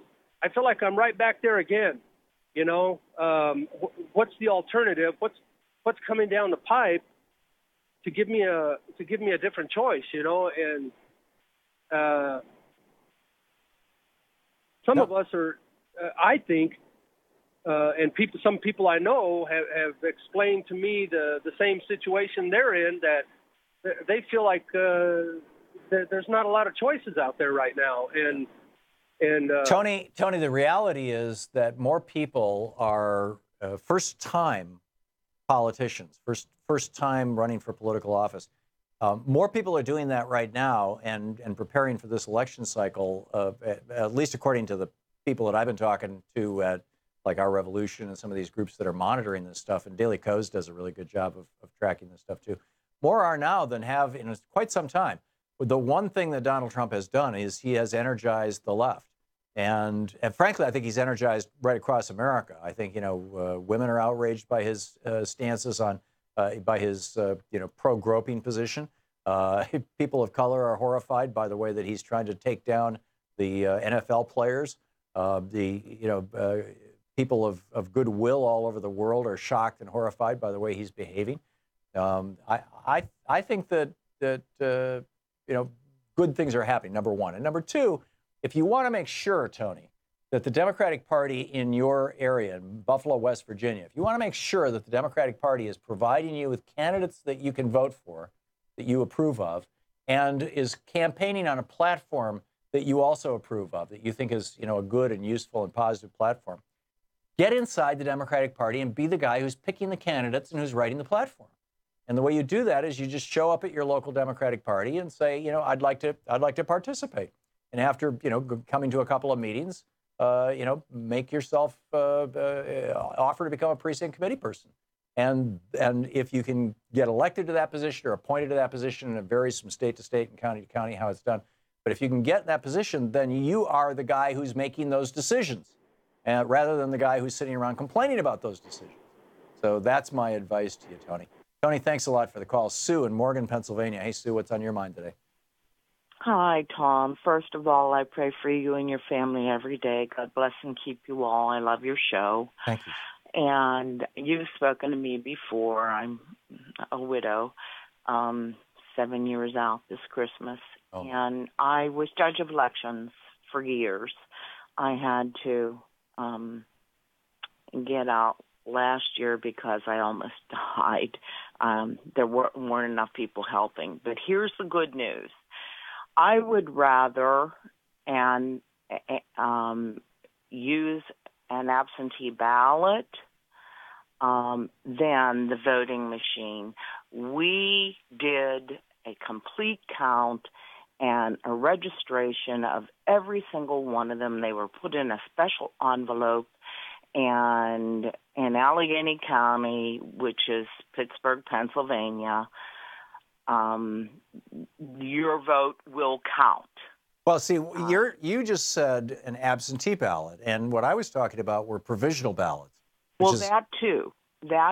We had envelopes for all of those. Right. And we did official counts, and they had to be filled out. You could not leave as judge of elections until that was done in total and taken to a facility, and they checked everything, and then you were allowed to go home. That's great. So you actually counted the provisional ballots there in West Virginia? Or no, you're in Pennsylvania. In Pennsylvania, yeah. So you actually counted the provisional ballots? We counted everything. Huh. We counted everything. We had different color envelopes for each thing, and we counted everything. We did not leave the site until all of that was done, and then we had to go. It's called Kane Hospital. And that's where they collected everything. Yeah. They had trucks out there, and you had to go through this whole line, and there were people from the headquarters all lined up, and they checked everything. You weren't done until they took every envelope out and verified everything, and then you were allowed to leave. Then your job was done. Right. Well, that's great. I mean, that is how it should be run. And it's good to hear that, Sue. Thank you for giving us a little faith in the system. I appreciate that. Linda in Calville, Washington, if I'm saying that right. Tom, glad to be on. I was going to address the lies that Trump tells, and it occurred to me that Christians know that Trump isn't a Christian. That's a total foreign thing to him. So why do they support him? And the only thing I have come up with is a stand on abortion, his position on abortion. Well, rich men and Trump, I'm guessing also, pay for people to have abortions all the time.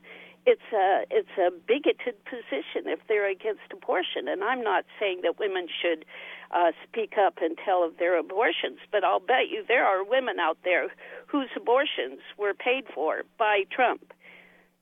Well, we know that when he got Marla Maples pregnant, that at least from his conversation with Howard Stern, that they discussed whether or not to get an abortion, decided not to, but it was an option. So Donald Trump was not an anti-abortion ideologue at that point in time. Exactly. You know, and I don't think he's an anti-abortion ideologue, period, but he is willing to suck up to the Mike Pence base and dance the Mike Pence tune on this issue, and it's pretty pathetic. I think the other reason, though, that Christians are supporting him is he said he's going to do away with the Johnson Amendment. In other words, he's going to help churches be politically active and maintain their nonprofit status. And that's a big deal to some of these hardcore right-wing churches. So, we'll see what happens. Thanks a lot for the call.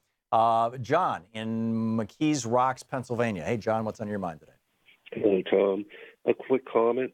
Your guest this past hour was talking about the Iran nuclear deal. Yes, sir. Well, what he didn't really touch upon was the fact that Iran's dropping the petrodollar.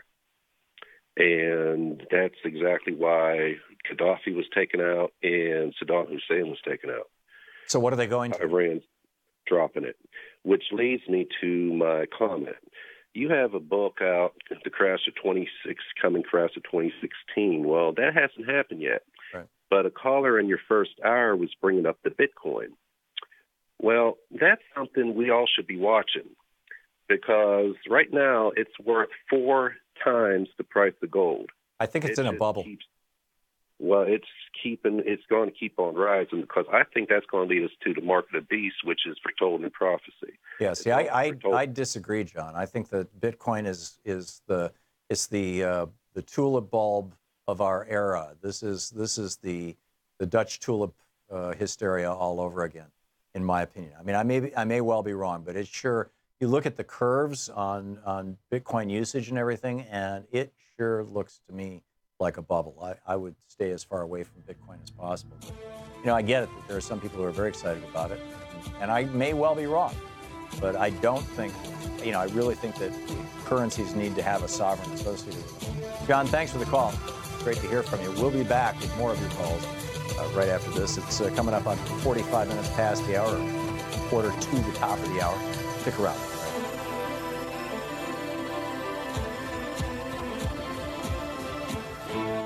You're listening to Thom Hartmann. Visit ThomHartmann.com for audio and video archives. More of your calls and the news of the day right after this.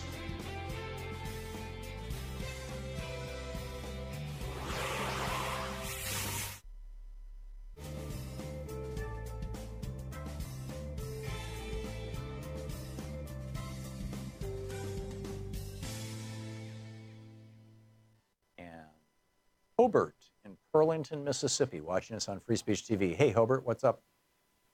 I was the Iran nuclear deal. Yes, sir. I don't think they're really worried about Iran getting a nuclear weapon. I think their motivation is to reestablish sanctions against Iran to restrict their sale of oil to keep the price of oil up. I didn't know that they were getting off the petrodollar, but that would. Well, that's why. Well, I don't know that either. It's Hobart. It may well be that listener was misinformed. I don't know. I know that's the case with Saddam Hussein. Yeah, I know that. He switched from dollars to euros in 2000, and of course he signed his own death warrant when he did. Yep. Yeah. Well, you had 2 oil men as president and vice president too at the time, so not a surprise. But yeah, I don't think that the well, we'll see. We'll see where this thing goes. But I don't think it's just about the oil. I do think that oil is a huge variable, a huge factor in this. I don't think that we would even be engaged in the region if their principal product was broccoli. We wouldn't care. This is one of the problems that other parts of the world that actually need help and development, but not a war, but help and development are having. That they're not resource rich, particularly oil rich, but we'll see how it shakes out. Thanks a lot for the call, Hobart. Lou in Grandview, Indiana. Hey, Lou, what's on your mind today? Hi, Tom. Yeah, I was watching your show today, and I'm an ADHD guy, so every day I see something that interests me. But that Iranian deal, what people could do is they could actually go learn something about our history and all of that mess, about Mogadishu and overthrow of his democratically elected government, the sitting of the Shah, the training of his Sabat and generals in Quantico, Virginia, College of Americas, those things. And I remember that they harped to the world that it was a CIA operation, and of course the United States denied it. And they had all those thousands of people, and they pieced together all the treasured documents and showed the document to the world that said that it was, and embarrassed the United States. And my understanding was that when the Shah left, he took tons of gold with him. And the Iranian people said, this can end today if you give us the Shah so we can try him. And, of course, the United States government didn't, Right. which in turn turned into Iran-Contra and all these other things. And then recently I heard somebody comment about, well, I guess it was Trump, I don't know, about all the money we gave them. They forget that that was their money that we held for 30-some years. Right, we froze it. Yeah. Yeah, and we wasn't giving them anything. We was returning to them what was rightfully theirs. I agree. And in my opinion, the only reason that Trump is trying to blow up this Iran deal is because it was negotiated by Barack Obama and Hillary Clinton. Oh, and I agree wholeheartedly on that. But Americans need to understand our role in all of those things, and they don't want to see that part of it. So, especially Republicans with Ronald Reagan, as hostages were held longer because his October surprise deal, and like I said, the Iran-Contra deal. I mean, what a mess that is, and they don't want to look at those things. And that's a part of education. But we can't educate people when the books are being hijacked by right-wing Christian guys claiming the Earth was 6,000 years old and such. Right. Yeah, both climate change and evolution are merely theory. Lou, well said. Thank you very much for the call. We'll be back with more of your calls.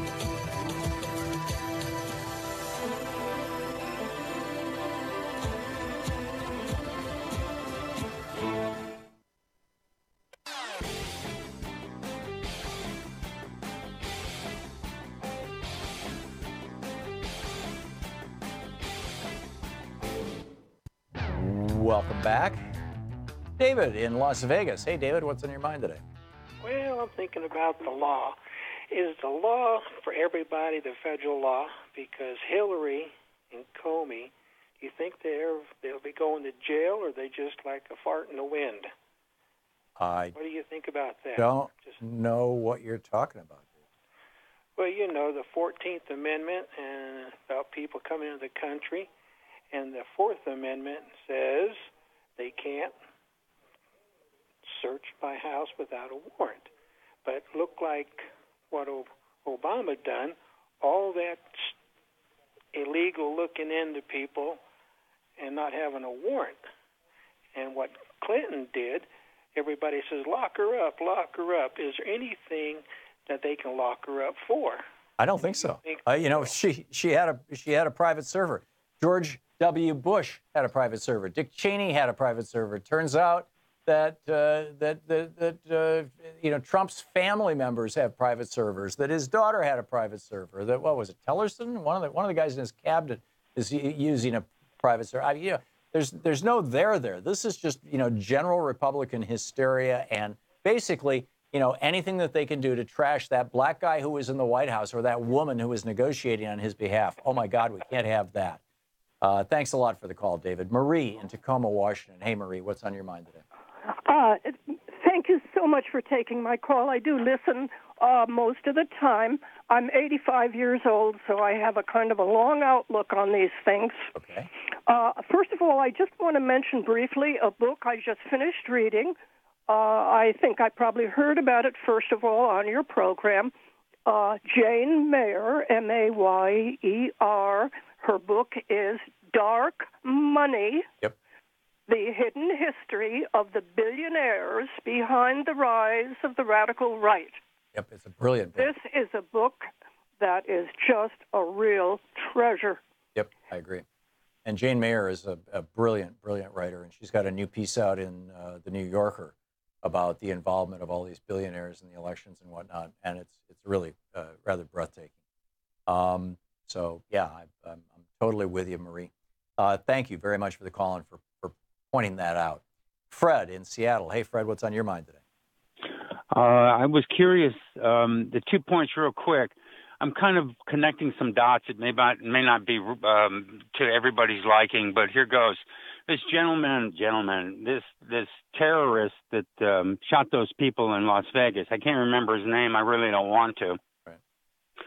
Nevertheless, it was funny that he was in the Mandalay Bay casino in Las Vegas using high-powered rifles with semi-auto functions on them, and he was shooting at a bunch of white people down at a cowboy concert.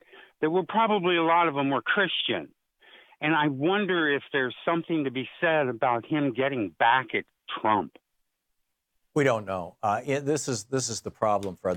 They're still trying to figure out this guy's motive, and increasingly it looks like, you know, his father was a sociopath. His father was on the FBI most wanted list. His father went to prison. It looks like, to me anyway, that this guy just had a mind-bogglingly wounding childhood, which is not to say that that's any kind of justification for murdering a bunch of people, or for that matter, the people whose childhoods are filled with pain are necessarily going to go off and become mass murderers. None of the above. But in the search for a motive, that's so far it looks to me like that's the closest anybody has come. So we'll see where it shakes out. Fred, thanks for the call. Denise in Calumet, Michigan. Hey, Denise, what's up? Hi, I just wanted to let the Michiganders know that there is a group out there called Voters Not Politicians, and you can go to votersnotpoliticians.com. They need 315,654 signatures in 2017 to get on the 2018 ballot to vote for constitutional amendments to change how Michigan maps are drawn for the gerrymandering.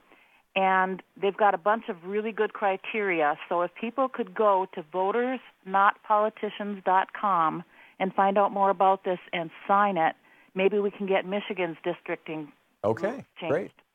Good plug, Denise. I can't specifically, personally vouch for that group, but it sounds like a great idea.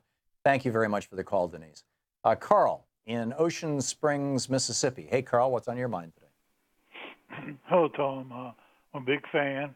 I know that if I really need to know the truth about something, I watch your show. Well, thank you. I want to ask you about, I've been hearing conservatives say that the Iran nuclear deal was never approved by Congress.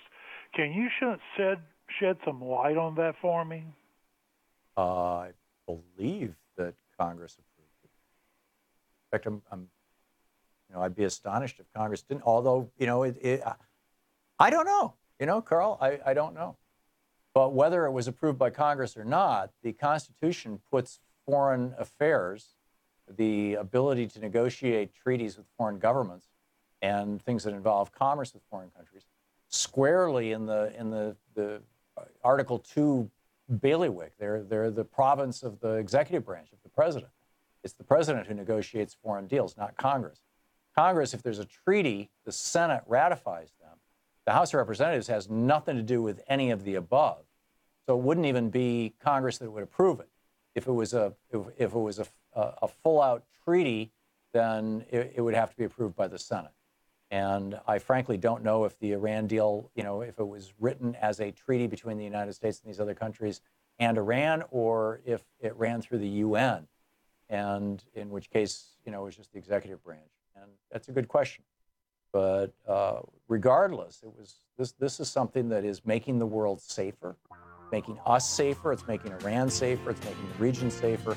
And basically, the only opponents to it are hardcore right-wingers here in the United States and Netanyahu. So, Carl, thanks for the call. Fascinating day. A lot going on in the world. We'll be back tomorrow, same time, same place. And in the meantime, don't forget, democracy is not a spectator sport. As Bernie says, as Barack Obama says, it's not a spectator sport. You've got to get out there and participate. Show up. Show up at your local Democratic Party. Say, hey, I'd like to be part of the solution here rather than complaining about the problem. Get out there, get active, tag. You're it.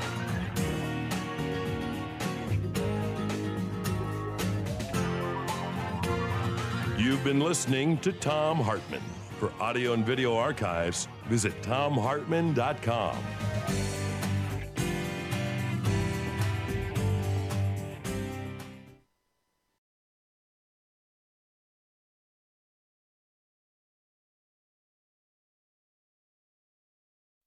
The Thom Hartmann Program is brought to you in part by the Aiden Forecast, an investment newsletter with weekly updates of leading market indicators and a monthly deep dive into what the details of the economy and the markets mean for investors and retirees.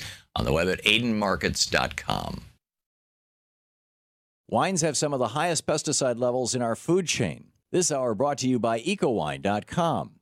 Pesticide-free wines, organic wines, imported from France by the Organic Wine Company, ecowine.com. The Thom Hartmann Program is brought to you in part by Super Beets. Super beets are sourced from non-GMO beets, and they're packed with dietary nitrates, helping to produce nitric oxide for more energy, stamina, and support for healthy blood pressure levels naturally. For more information, call 800-223-8242 or visit freespeechbeets.com.